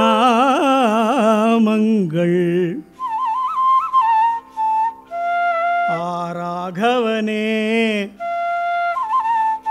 ಜೀವೇಶನಾಗಿರಲ್ಕೆ ಆತನಂಗ್ರಿಯನಗಲ್ದೀಗ ಆತನಂಗ್ರಿಯ ಅಗಲ್ದು ಈಗ ನಾನ್ ಬಂದ ಬಳಿಕ ಈವನದೊಳಿನ್ನು ಪುಣ್ಯಾಶ್ರಮಂ ಗೋಚರಿಪುದೇ. ಈವನದೊಳಿನ್ನು ಪುಣ್ಯಾಶ್ರಮಂ ಗೋಚರಿಪುದೇ. ವನದನುಡಿದಾರಡಿಗೆ ಬೊಬ್ಬುಳಿಯ ಪೂವಿನೊಳ್ ಮಧು ಉಂಟೆ ಸೌಮಿತ್ರಿ ಹೇಳು ಎಂದು ಸೀತೆ ಪೊದ ಕುಳಿಗೊಂಡಳು.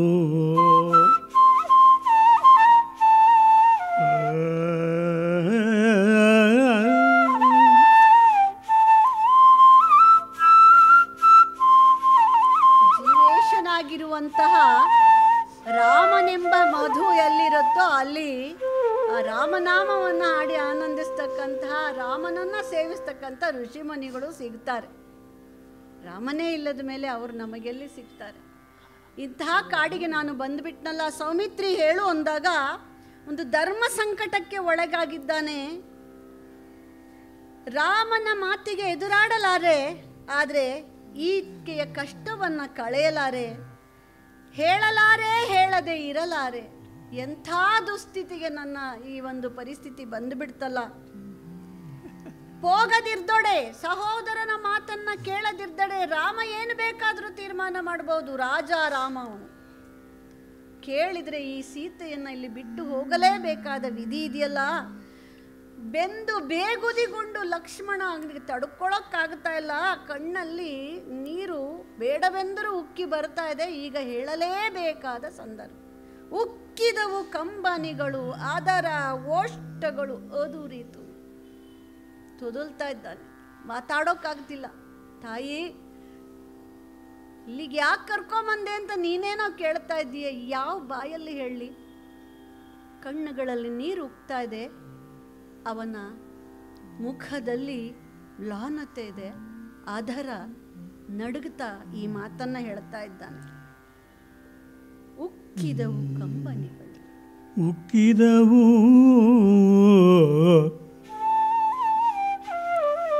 ಉಕ್ಕಿದವು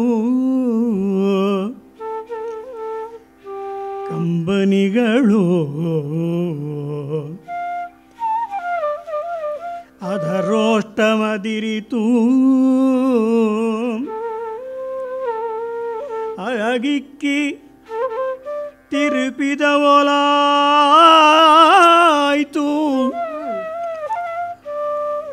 ಒಡಲು ಎಡೆಬರೆಯದತಿ ಒಕ್ಕುದೂರೇ ಕಂಪಿಸಿದುದು, ಅವಯವಂ ಕಂಪಿಸಿದುದು, ಕರಗಿತು ಎದೆ ಸೈರಣೆ ಸಮತೆಗೆಟ್ಟುದು ಸಿಕ್ಕಿದುವು ಕಂಠದೊಳ್ ಆತ್ಮಗಳ್ ಸೆರೆ ಬಿಗಿದು ಮಿಕ್ಕುಮೀರುವ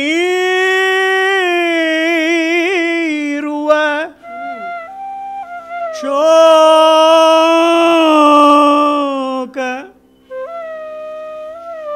ಮಿಕ್ಕುಮೀರುವ ಶೋಕದಿಂದೆ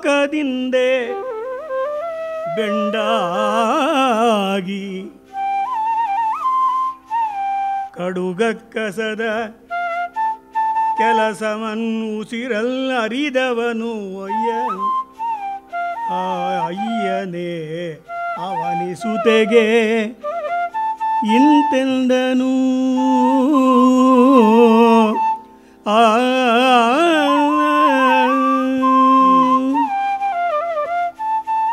ಇಂಥ ಸಂಕಟದ ಸ್ಥಿತಿ ಅಂದರೆ ಒಡಲೊಳಗೆ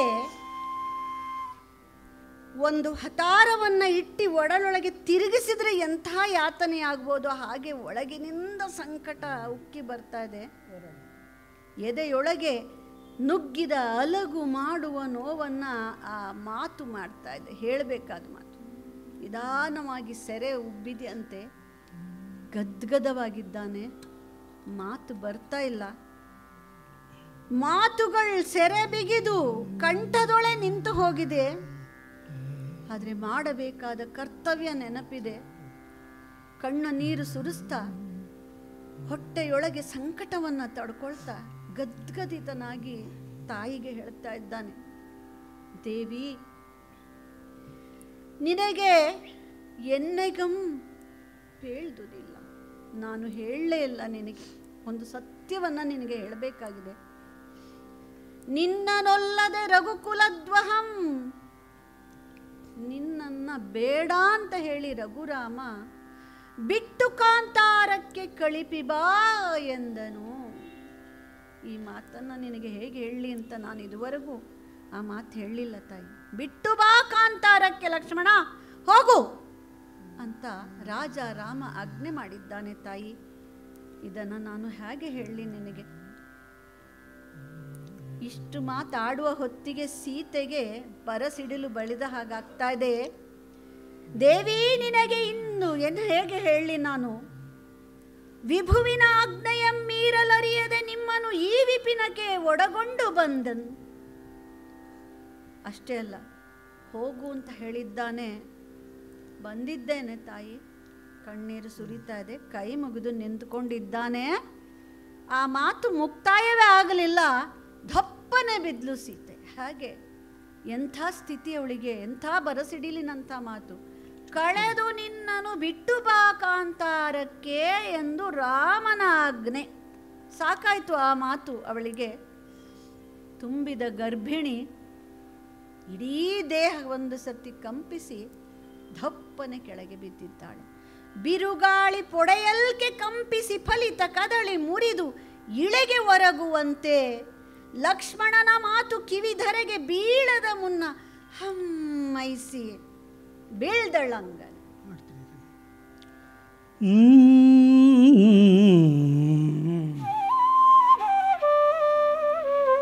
ಬಿರುಗಾಳಿ ಪೊಡೆಯಲ್ಕೆ ಬಿರುಗಾಳಿ ಪೊಡೆಯಲ್ಕೆ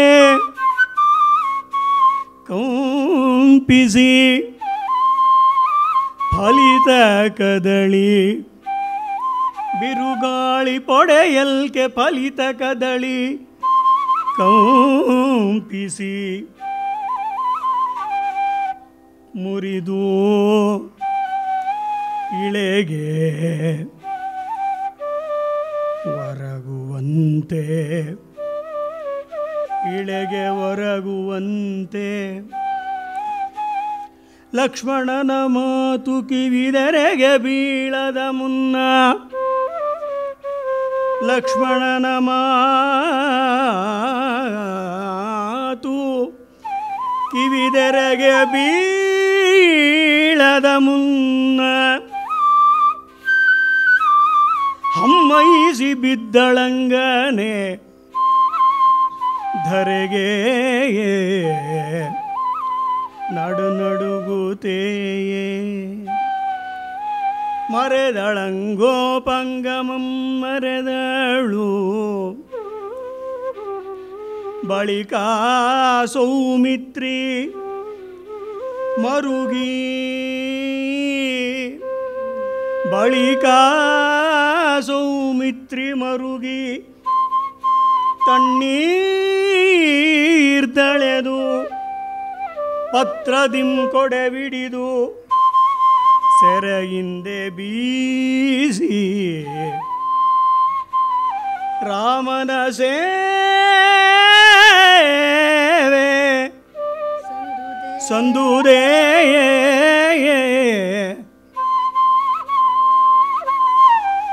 ತನಗೆ ಎಂದು ರೋದಿಸಿದನು.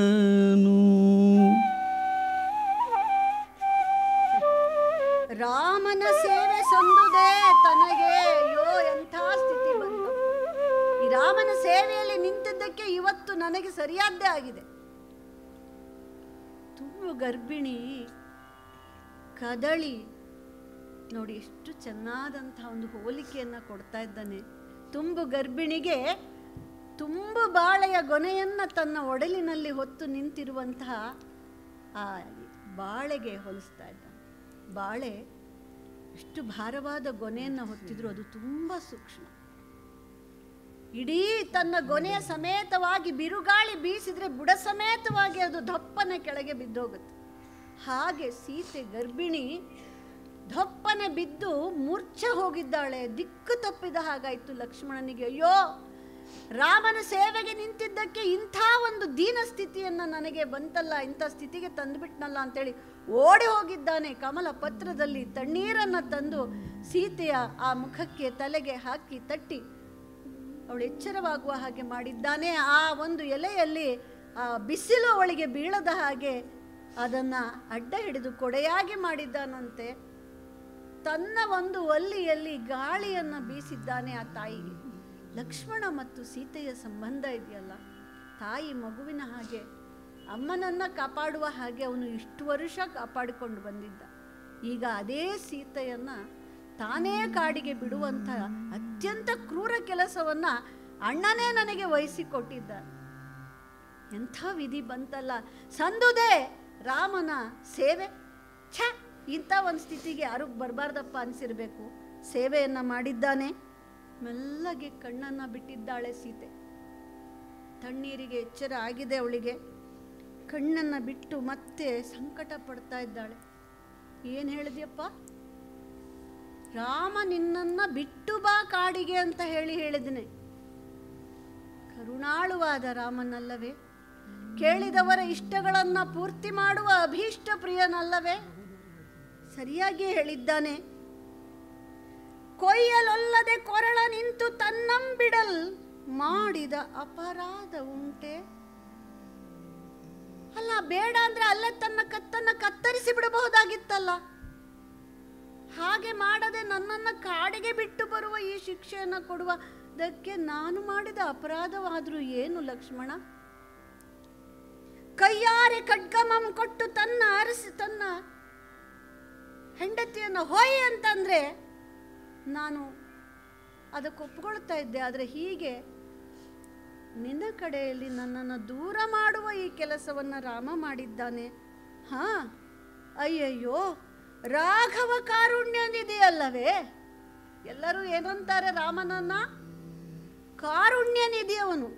ಕರುಣೆಯಿಂದಲೇ ನನಗೆ ಕೊಲ್ಲದೆ ಕಾಡಿಗಟ್ಟಿದ್ದಾನಷ್ಟೆ. ನೋಡಿ, ಅಲ್ಲೊಂದು ಸಣ್ಣ ಐರನೆ ಇದೆ, ಒಂದು ಸಣ್ಣ ವ್ಯಂಗ್ಯ ಇದೆ, ಒಂದು ವ್ಯಥೆ ಇದೆ. ತನ್ನ ಕೊರಳನ್ನು ಅಲ್ಲಿಯೇ ಕತ್ತರಿಸಿದ್ರೆ ರಾಮ ಕಟುಕನಾಗಿ ಬಿಡ್ತಿದ್ದ. ಕಾರುಣ್ಯನಿಧಿ ಎನ್ನುವ ಅವನ ಕೀರ್ತಿಗೆ ಮಸಿ ಬರ್ತಿತ್ತೇನೋ.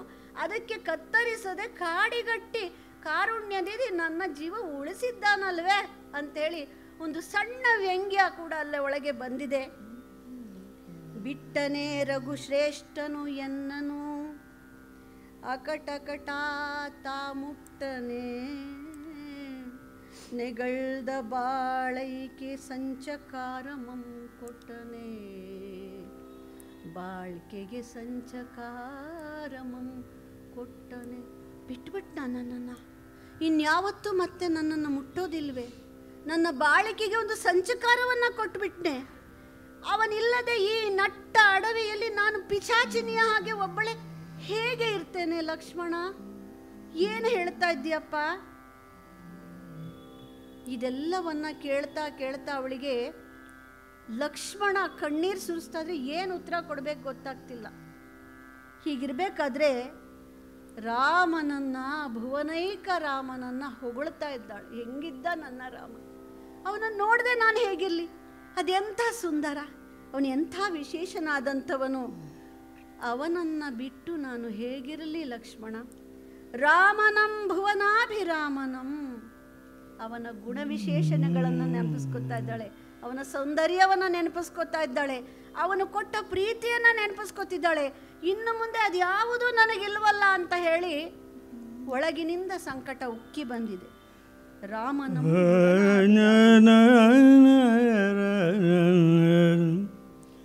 ರಾಮನಂ ಭುವನಾಭಿರಾಮನಂ, ರಾಮನಂ ಭುವನಾಭಿ ರಾಮನಂ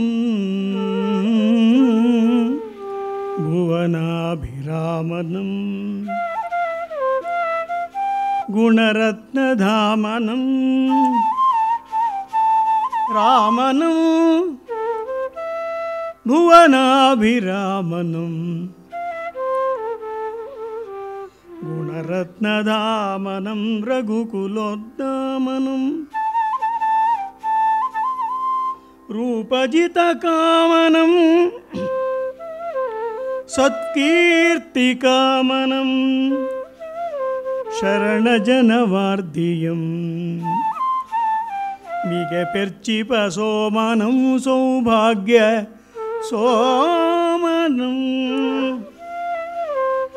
ಕುವಲಯ ಶ್ಯಾಮನಂ ನಿಜತನುಶ್ಯಾಮನಂ ಘನ ಪುಣ್ಯನಾಮನು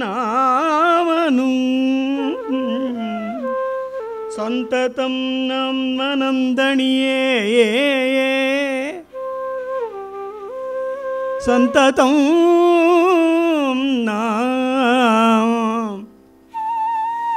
ಮನಂದಣಿಯೇ ಸಂತತಂ ಮನಂದಣಿಯೇ ರಮಿಸದೆ ಬಾಳ್ವೆನೆಂತು ಎಂದಳು, ರಮಿಸದೆ ಬಾಳ್ವೆನೆಂತೆಂದಳು. ರಾಮ ನನ್ನನ್ನು ಬಿಟ್ಟಿದ್ದಾನೆ ಅಂತ ಹೇಳಿದ್ರೆ ಅವನನ್ನು ಬಿಟ್ಟು ನಾನು ಹೇಗಿರಲಿ ಎನ್ನುವಂಥ ಸಂಕಟ. ಅವನನ್ನು ಬೈಕೋತಾ ಇಲ್ಲ ಅವಳು. ಹಾಗಿದ್ನಲ್ಲ ನನ್ನ ರಾಮ, ಹೀಗಿದ್ನಲ್ಲ ನನ್ನ ರಾಮ, ಹೀಗಿರುವಂಥ ರಾಮನನ್ನು ಬಿಟ್ಟು ನಾನು ಹೇಗೆ ಇರಲಿ ಲಕ್ಷ್ಮಣ, ನಾನು ಹೇಗಿರಲಿ ಅಂತ ಹೇಳ್ತಾ ಇರಬೇಕಾದ್ರೆ ಏನು ಮಾಡೋಕ್ಕಾಗಲ್ಲ, ಸುಮ್ಮನೆ ನಿಂತಿದ್ದ. ಆಯಿತು ಬಿಡಪ್ಪ, ಹೋಗು.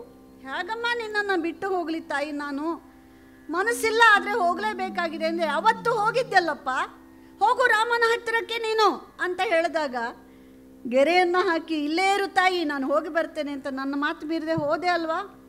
ಇವತ್ತು ನಿನ್ನ ಅಣ್ಣನ ಮಾತಿಗಾಗಿ ನೀನು ಹೋಗಪ್ಪ, ಹೋಗು. ಯಾಕೆ ನಿಂದಿಹೆ ಹೋಗು ಸೌಮಿತ್ರಿ, ಕೋಪಿಸನೆ ಕಾಕುಸ್ತನ್. ಮಹಾರಾಜ ಕೋಪಿಸ್ಕೊಂಡ್ಬಿಟ್ಟಾನು, ಹೋಗಪ್ಪ. ನೋಡಿ ಅಲ್ಲೊಂದು ವ್ಯಂಗ್ಯ ಇದೆ. ಕೋಪಿಸನೆ ಕಾಕುಸ್ತನ್, ಇಲ್ಲಿ ತಳುವಿದೊಡೆ ನೆರವುಂಟು, ತನಗೆ ಈ ಕಾಡೊಳು ಉಗ್ರ ಜಂತುಗಳು, ಅಲ್ಲಿ ರಾಮನಿಗೆ ಯಾರೂ ಇಲ್ಲ ಕಣಯ್ಯ ಲಕ್ಷ್ಮಣ, ನನಗೆ ಇಲ್ಲಿ ಉಗ್ರ ಜಂತುಗಳು, ಕಾಡಿನ ತುಂಬ ಪ್ರಾಣಿಗಳು ನನ್ನ ಜೊತೆಗಿದ್ದಾವಪ್ಪ ಲಕ್ಷ್ಮಣ. ರಾಮ ಒಬ್ಬನೇ ಇದ್ದಾನೆ, ನನ್ನನ್ನು ಬಿಟ್ಟು ಒಬ್ಬನೇ ಇದ್ದಾನೆ, ನೀನು ಅಲ್ಲಿಗೆ ಹೋಗು, ಅವನಿಗೆ ನೀನು ಬೇಕು, ನನಗಾದರೂ ಕಾಡಿನ ಜಂತುಗಳಿದ್ದಾವೆ. ಎಂಥ ಮಾತಾಡ್ತಾ ಇದ್ದಾಳೆ ಸೀತೆ. ಅಲ್ಲಿ ರಾಮನೊಬ್ಬನೇ, ನೀನು ಅವನಿಗೆ ಬೇಕಾಗಿದೆ, ಹಾಗಾಗಿ ಹೊರಟು ಹೋಗು. ರಾಮನಿಗೆ ನೀನು ಬೇಕು ಅಂತ ಅವತ್ತು ನಾನು ಕಳಿಸಿದ್ನಲ್ಲ, ಇವತ್ತು ಹೇಳ್ತಾ ಇದ್ದೇನೆ, ನನಗೆ ಕಾಡಿನಲ್ಲಿ ಜಂತುಗಳಿವೆ, ಜೊತೆಯಾಗಿ ಕಾಡಿದೆ, ರಾಮನೊಬ್ಬನೇ ಇದ್ದಾನೆ, ಹೋಗು ಲಕ್ಷ್ಮಣ ಅಂತ ಹೇಳಿದ್ದಾಳೆ. ತಲೆ ತಗ್ಗಿಸಿ ಕೈ ಮುಗಿದು ಕಣ್ಣೀರು ಸುರಿಸ್ತಾ ಲಕ್ಷ್ಮಣ ಹೊರಟು ಹೋಗಿದ್ದಾನೆ. ಅವಳ ಸಂಕಟವನ್ನು ನೋಡ್ತಾ ಇಡೀ ಅರಣ್ಯದಲ್ಲಿ ಒಂದು ವಿಶಿಷ್ಟವಾದಂಥ ಶೋಕಪೂರಿತ ವಾತಾವರಣ ನಿರ್ಮಾಣ ಆಗಿದೆಯಂತೆ. ನಾವು ಅಂದ್ಕೋತೀವಿ ಮನುಷ್ಯರು ನಮ್ಮ ಹಾಗೆ ಪ್ರೀತಿಸುವವರಿಲ್ಲ, ನಮ್ಮ ಹಾಗೆ ಕರುಣೆ ತೋರುವವರಿಲ್ಲ, ನಮ್ಮ ಹಾಗೆ ಜನರನ್ನು ಆತುಕೊಳ್ಳುವವರಿಲ್ಲ ಅಂತ. ಆದರೆ ಪ್ರಕೃತಿಗೆ ಇರುವ ಆ ತಾಯ್ತನ, ಅದರ ಮಡಿಲಿನಲ್ಲಿ ಎಂಥ ನೋವು ಕೂಡ ಮರ್ತೋಗುತ್ತೆ. ಅಲ್ಲಿರತಕ್ಕಂಥ ಸಾರಸಗಳು, ಹಕ್ಕಿಗಳು, ಪಕ್ಷಿಗಳು ಎಲ್ಲ ಅವಳ ಸುತ್ತ ಬಂದಿವೆ. ಮತ್ತೆ ಮತ್ತೆ ಮೂರ್ಛೆ ಹೋಗ್ತಾ ಅಲ್ಲಿ ಕೆಳಗೆ ಬಿದ್ದಿರ್ತಕ್ಕಂಥ ಸೀತೆಗೆ ನೆರಳು ಮಾಡ್ತಾ ಇವೆಯಂತೆ. ಸಾರಸಗಳು ನೀರಿನಲ್ಲಿ ತಮ್ಮ ರೆಕ್ಕೆಗಳನ್ನು ಅದ್ದಿ ತಂದು ಅವಳ ಮೇಲೆ ಚುಮುಕಿಸ್ತಾ ಇವೆಯಂತೆ, ಕೊಡೆ ಹಿಡಿತಾ ಇವೆಯಂತೆ. ಹೀಗೆ ಮೃಗ ಪಕ್ಷಿಗಳು ಅವಳನ್ನು ಪ್ರೀತಿಯಿಂದ ಅಕ್ಕರೆಯಿಂದ ನೋಡಿಕೊಳ್ತಾ ಆ ಜೀವವನ್ನು ತಮ್ಮ ಜೀವವಾಗಿ ಕಾಪಾಡ್ತಾ ಇರಬೇಕಾದ್ರೆ ಬಂದ ಮಹರ್ಷಿ, ಪುಣ್ಯಾತ್ಮನಾದಂಥ ವಾಲ್ಮೀಕಿ ಬಂದಿದ್ದಾನೆ. ಯಾರಮ್ಮ ತಾಯಿ, ಯಾಕೆ ಹೀಗಿದ್ದೀಯಾ ಅಂತ ಹೇಳಿ ಕೇಳ್ತಾ ಹತ್ತಿರ ಬರ್ತಾ ಇರಬೇಕಾದ್ರೆ ಸೀತೆಯ ಗುರುತು ಹತ್ತಿದೆ, ನಾನು ರಾಮನ ಮಡದಿ ಎನ್ನುವಂಥ ಮಾತನ್ನು ಅವಳು ಹೇಳ್ತಾ ಇದ್ದಾಳೆ. ಭಯಪಡಬೇಕಾದ ಅಗತ್ಯ ಇಲ್ಲ, ಭಯಪಡಬೇಕಾದ ಅಗತ್ಯ ಇಲ್ಲ. ಪೃಥ್ವಿಯಲ್ಲಿ ಎಲ್ಲವೂ ನಡೀತಾ ಹೋಗುತ್ತೆ. ನಡೆ ನನ್ನ ಆಶ್ರಮಕ್ಕೆ, ಚಿಂತೆ ಇಲ್ಲದೆ ಸಂತೋಷವಾಗಿ ನೀನಲ್ಲಿ ನಿನ್ನ ಮುಂದಿನ ದಿನಗಳನ್ನು ಕಳೆಯಬಹುದು ತಾಯಿ ಅಂತ ಹೇಳಿ ಆಕೆಯನ್ನು ಸಮಾಧಾನಪಡಿಸಿ ಮಹಾಮುನಿ ತಂದೆ ಮಗಳಿಗೆ ತೋರುವ ಅಕ್ಕರೆಯಂತೆ ಶ್ರೀಮಂತವನ್ನು ಮುಗಿಸಿದಂಥ ಹೆಣ್ಣು ಮಗಳನ್ನು ತಂದೆ ತಾಯಿಗಳು ಹೇಗೆ ತಮ್ಮ ತವರಿಗೆ ಕರೆದುಕೊಂಡು ಹೋಗ್ತಾರೋ, ಆ ಮುಂದಿನ ಬರುವಂತಹ ಹೊಸ ಬೆಳಕುಗಳಾದ ಮಕ್ಕಳನ್ನು ಜೋಪಾನ ಮಾಡುವ ಅಪೇಕ್ಷೆಯಿಂದ ಆ ಮುದಿ ಜೀವ ವಾಲ್ಮೀಕಿ ಸೀತೆಯನ್ನು ತನ್ನ ಕುಟೀರಕ್ಕೆ ಕರೆದುಕೊಂಡು ಹೋಗಿದ್ದಾರೆ.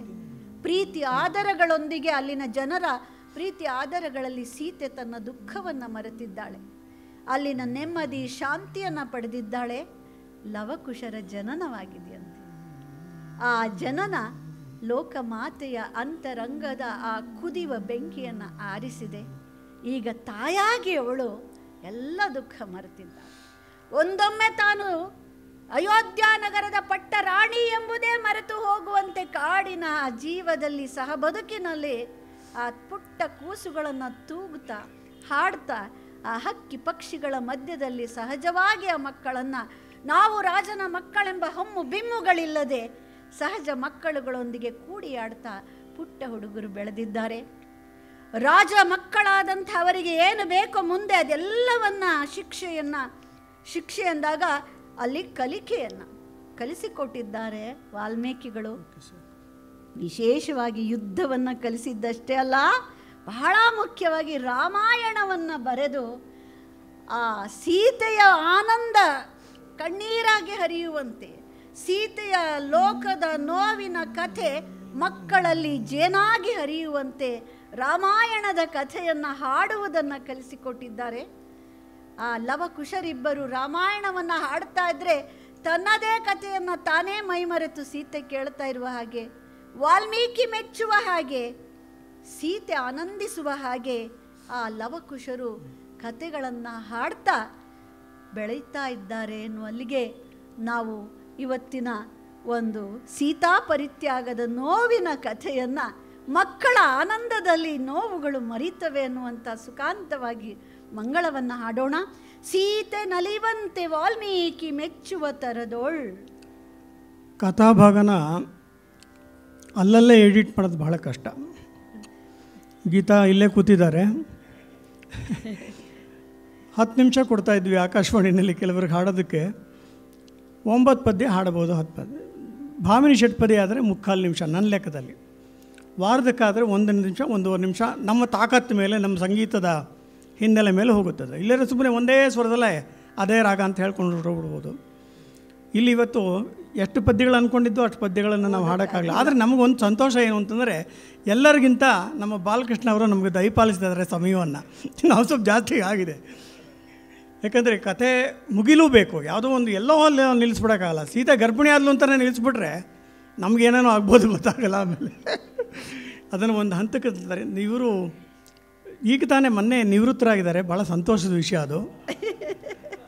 She is one of the best orators in Kannada. Kannada professor, ನೃತ್ಯ ಬರುತ್ತೆ, ಕನ್ನಡದ ದೊಡ್ಡ ಅಧ್ಯಾಪಕಿ, ದೊಡ್ಡ ಹೆಸರಿದೆ ಕನ್ನಡ ಸಾಹಿತ್ಯದಲ್ಲಿ.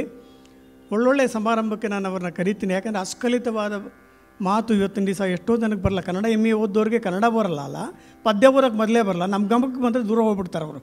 ಆಗಲ್ಲಪ್ಪ ನಂಗೆ ಕುಮಾರವ್ಯಾಸನೇ ಕಷ್ಟ ಅಂತಾರೆ, ಇನ್ನು ಲಕ್ಷ್ಮೀಶನಲ್ಲಿ ಪಂಪನ್ನು ಕೇಳಲೇಬೇಡಿ. ಇಂಥ ಒಂದು ಅವಕಾಶವನ್ನು ನಮ್ಮ ಬಾಲಕೃಷ್ಣ ಅವರು ಭಾಳ ಹಿಂದೆನೇ 4-5 ತಿಂಗಳಿಂದಲೇ ಹೇಳಿದ್ರು. ಇಲ್ಲೊಂದು ನಂದು ತೋಡಿರಾಗದ ವರ್ಣದ ಒಂದು ಪ್ರಸ್ತುತಿ ಇತ್ತು, ಅವತ್ತು ಅವ್ರು ಕೇಳಿ ಸಂತೋಷಪಟ್ಟು ನನ್ನ ಕೆಲವು ಯೂಟ್ಯೂಬ್ದಲ್ಲಿ ಕೇಳಿ ನೀವು ಬರಲೇಬೇಕು ಅಂತಂದರು. ಹಳೆ ಸ್ನೇಹ, ಬಂದಿದ್ದೀನಿ. ಕೊನೆಯ ಪದ್ಯದಿಂದ ನನ್ನ ಮಾತು ಮುಗಿಸ್ತೀನಿ. ಮಾತಲ್ಲ, ಹಾಡು, ಅವರು ಮಾತು ಮುಗಿಸ್ತೀನಿ. ಸೀತೆ ನಲಿವಂತೆ ವಾಲ್ಮೀಕಿ ಮೆಚ್ಚುವ ತೆರೆದೊಳ್, ಸೀತೆ ನಲಿವಂತೆ ವಾಲ್ಮೀಕಿ ಮೆಚ್ಚುವ ತೆರೆದೊಳ್, ಆತಪಾವನದ ಮುನಿಗಣ ಮೈದೆ ಕೊಂಡಾಡಲ್, ಆ ತರುಣರಿರ್ವರು ಮಧುರ ವೀಣೆಗಳ. ನೋಡಿ, 2 ಸಲ ತಂದಿದ್ದೀವಿ ನಾವು ವೀಣೆ ನಿಮಗೋಸ್ಕರ. ಲಕ್ಷ್ಮೀಶ ಮಹಾ ಸಂಗೀತ ಪ್ರಿಯ, ಅವನ ರಾಗಗಳು ಹೇಳ್ತಾನೆ, ಯಾವ್ಯಾವ ರಾಗಗಳಲ್ಲಿ ಪದ್ಯಗಳನ್ನ ಆಡಬೇಕು ಅಂತ. ಲಕ್ಷ್ಮೀಶನ ನಾವು ಹಾಡಲೇಬೇಕು, ಓದಿದ್ರೆ ಅವನ ಅಷ್ಟು ಅದು ಪ್ರಯೋಜನ ಇಲ್ಲ, ಅದು ನಿಮಗೆ ಅರ್ಥವೇ ಆಗುತ್ತಲ್ಲ. ಲಕ್ಷ್ಮೀಶ ಬರೆದಿರೋದು ಹಾಡೋಕ್ಕೆ. ಕುಮಾರವ್ಯಾಸನ ಮಾತ್ರ ಓದಬಹುದು, ಪರವಾಗಿಲ್ಲ. ಲಕ್ಷ್ಮೀಶ ಮಾತ್ರ ಹಾಡಲೇಬೇಕು. ಸೀತನಲಿವಂತೆ ವಾಲ್ಮೀಕಿ ಮೆಚ್ಚುವ ತೆರೆದೊಳ್, ಆ ತಪೋವನದ ಮುನಿಗಣ ಮೈದೆ ಕೊಂಡಾಡಲ್,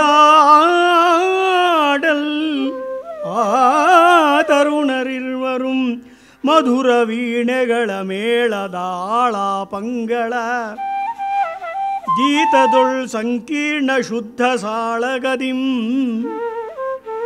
ರಸಾತಿಶಯಮೆನೆ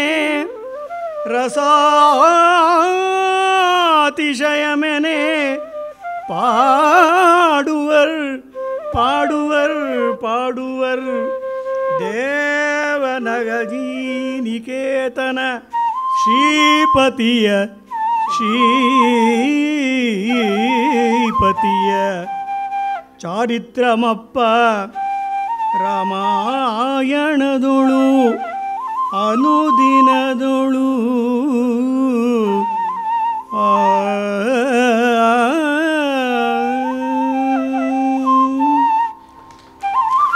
ಸಹೃದಯರೇ, ಸಂಗೀತ ಪ್ರಿಯರಾದ ನೀವೆಲ್ಲರೂ ಈ ದಿನ ಸಂಗೀತದೊಂದಿಗೆ ಸಾಹಿತ್ಯದ ಸವಿಯನ್ನು ಕೂಡ ಸವಿದಿದ್ದೀರಿ ಅಂತ ಭಾವಿಸ್ತಾ,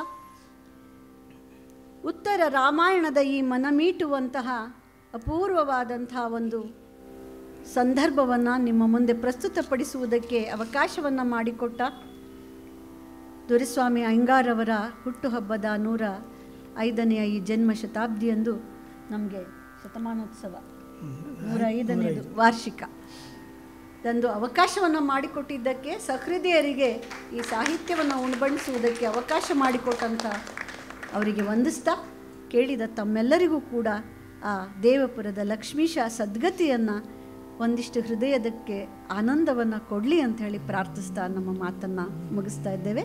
ಎಲ್ಲರಿಗೂ ಶುಭ ಸಂಜೆ, ನಮಸ್ಕಾರಗಳು. ವಿದ್ವಾನ್ MR ಸತ್ಯನಾರಾಯಣ ಅವರಿಗೂ, ಪ್ರೊಫೆಸರ್ ಲಲಿತಾಂಬಾ ಅವ್ರಿಗೂ, ಶಶಾಂಕ್ ಚೆನ್ಯ ಕೊಳಲು ವಾದನೆಯಲ್ಲಿ ಸಹಕರಿಸಿದ ಕಲಾವಿದರು 3 ಜನಕ್ಕೂ ನಾನು ಟ್ರಸ್ಟಿನ ಪರವಾಗಿ ಧನ್ಯವಾದಗಳನ್ನ ಅರ್ಪಿಸ್ತಾ ಇದ್ದೀನಿ. ಅತ್ಯಂತ ಭಾವಪೂರ್ಣವಾದ ಹಾಡಿಕೆ, ಆ ಪ್ರಸಂಗನೂ ನಾನು ತುಂಬ ಅನುಭವಿಸಿದೆ. ಆಮೇಲೆ ಅವ್ರು ಹಾಡ್ತಾ ಇದ್ದಿದ್ದ ರಾಗಗಳು ಬಹಳ ಎಸೆನ್ಸ್ ಕೊಟ್ಟರು. ಮೊದಲು ಮಾಯಮಾಳುಗಳದಿಂದ ಶುರು ಮಾಡಿ ಶಂಕರಾಭರಣ, ಕರರಪ್ರಿಯ, ಆ ಕರರಪ್ರಿಯ ಆದಮೇಲೆ ತಕ್ಷಣ ಅಭೋಗಿಗೆ ಹೋದರು. ಮೋಹನ, ವಾಸಂತಿ, ನಾಟಕುರಂಜಿ, ಸಾವೇರಿ ಅಂತೂ ಅವ್ರಿಗೆ ಇವತ್ತು ಮನೋಧರ್ಮ ಉಕ್ತಾ ಇತ್ತು, ಅಷ್ಟು ಚೆನ್ನಾಗಿ ಹಾಡಿದ್ದಾರೆ ಅವರು. ಇದನ್ನು ಹೆಚ್ಚು ಇನ್ನೊಂದು ಸ್ವಲ್ಪ ಮಾತಾಡಿ ಅಂತ ಆಕಾಶವಾಣಿಯವರಿಂದನೇ ಹೊಗಳಿಸೋಣ ಅಂತ ಗೀತಾ ಅವ್ರನ್ನ ವೇದಿಕೆಗೆ ಬರಬೇಕು ಅಂತ ಕೇಳ್ಕೊತಾ ಇದ್ದೀನಿ.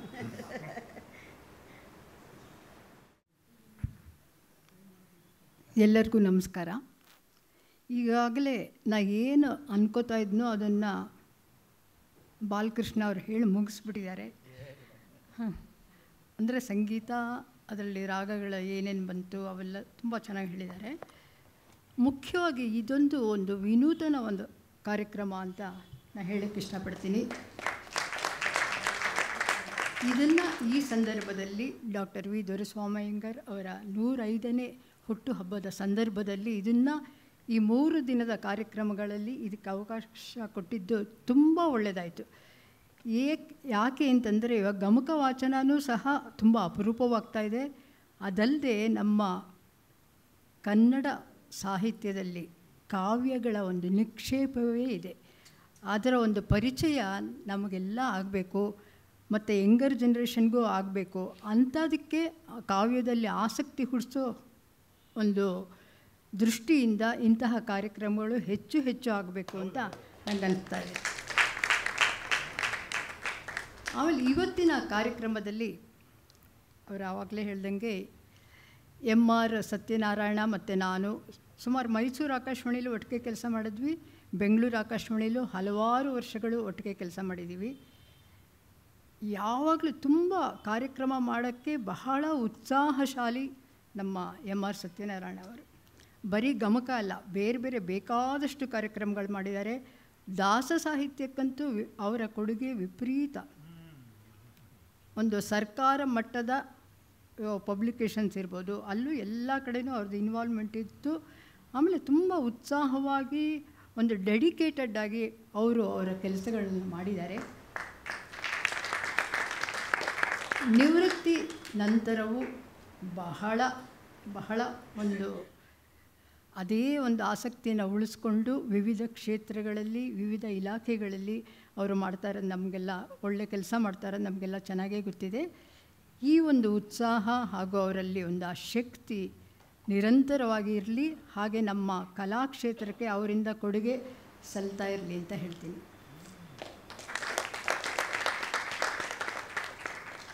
ಇವತ್ತಿನ ಒಂದು ವ್ಯಾಖ್ಯಾನ, ಅದರಲ್ಲೂ ಸಂಗೀತ ಇತ್ತು. ಬರೀ ಇವರು ಪ್ರೊಫೆಸರ್ ಲಲಿತಾಂಬ ಅವರು ಬರೀ ಮಾತಲ್ಲ, ಆ ಮಾತಲ್ಲಿ ಎಷ್ಟು ಒಂದು ಇನ್ವಾಲ್ವ್ಮೆಂಟ್ ಇತ್ತು. ಅವರು ಹೇಳೋ ಪ್ರತಿಯೊಂದು ಪದದಲ್ಲೂ ಒಂಥರ ಆ ಸೀನ್ಗೆ ಅವರೇ ಹೊರಟೋಗಿದ್ದರು, ನಮ್ಮನ್ನು ಕರ್ಕೊಂಡು ಹೋದರು. ಅಷ್ಟರ ಮಟ್ಟಿಗೆ ಒಂದು ಇನ್ವಾಲ್ವ್ಮೆಂಟಲ್ಲಿ ಅವರು ನಮಗೆ ಎಲ್ಲ ಹೇಳಿದರು. ಇದಕ್ಕಾಗಿ ಅವ್ರಿಗೆ ತುಂಬ ಹೃದಯದ ಧನ್ಯವಾದಗಳು. ಅದೇ ಮತ್ತೆ ಹೇಳ್ತೀನಿ, ಈ ಥರ ವ್ಯಾಖ್ಯಾನ ಇರೋಂತಹ ಕಾರ್ಯಕ್ರಮಗಳು ತುಂಬ ಆಗಬೇಕು. ಆಮೇಲೆ MR ಸತ್ಯನಾರಾಯಣ ಅವರು ಮುಂಚೆನೂ ನಾನು ಗಮಕ ತುಂಬ ಕೇಳಿದ್ದೆ ಅವ್ರದ್ದು. ಅವ್ರ ತಂದೆ ತುಂಬ ದೊಡ್ಡ ಗಮಕಿ ರಾಘವೇಂದ್ರ ರಾಯರು. ಮೈಸೂರು ಆಕಾಶವಾಣಿಯಲ್ಲಿ ನಾನು ಅವ್ರನ್ನ ಭೇಟಿ ಮಾಡಿದ್ದೀನಿ. ಇವತ್ತು ಅವರು ಗಮಕ ವಾಚನದಲ್ಲಿ ಎಷ್ಟು ಒಳ್ಳೊಳ್ಳೆ ರಾಗಗಳನ್ನ, ಎಲ್ಲ ಕ್ಲಾಸಿಕಲ್ ರಾಗಗಳು, ಯಾವುದೋ ಒಂದು ಲೈಟ್ ಗೋಯಿಂಗ್ ಎಲ್ಲವೇ ಅಲ್ಲ. ಬಾಲು ಅವರು ಆವಾಗಲೇ ಹೇಳ್ದಂಗೆ ಒಳ್ಳೊಳ್ಳೆ ರಾಗಗಳನ್ನ ಆರಿಸ್ಕೊಂಡಿದ್ದಾರೆ. ಅದಕ್ಕೆ ಪೂರಕವಾಗಿ ನಮ್ಮ ಶಶಾಂಕ್ ಚಿನ್ನಿ ಅವರು ಕೊಳಲಿನಲ್ಲಿ ತುಂಬ ಚೆನ್ನಾಗಿ ಸಹಕಾರ ನೀಡಿದ್ದಾರೆ.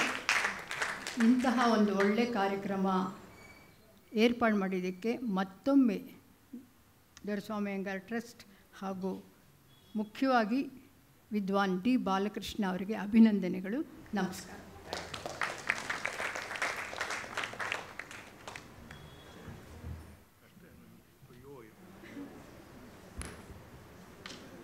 ಆಕಾಶವಾಣಿ ಅನುಭವನ ತೋರಿಸಿದ್ದಾರೆ ಗೀತಾ ಅವರು, ಅಷ್ಟು ಚೆನ್ನಾಗಿ ಮಾತಾಡಿದ್ದಾರೆ.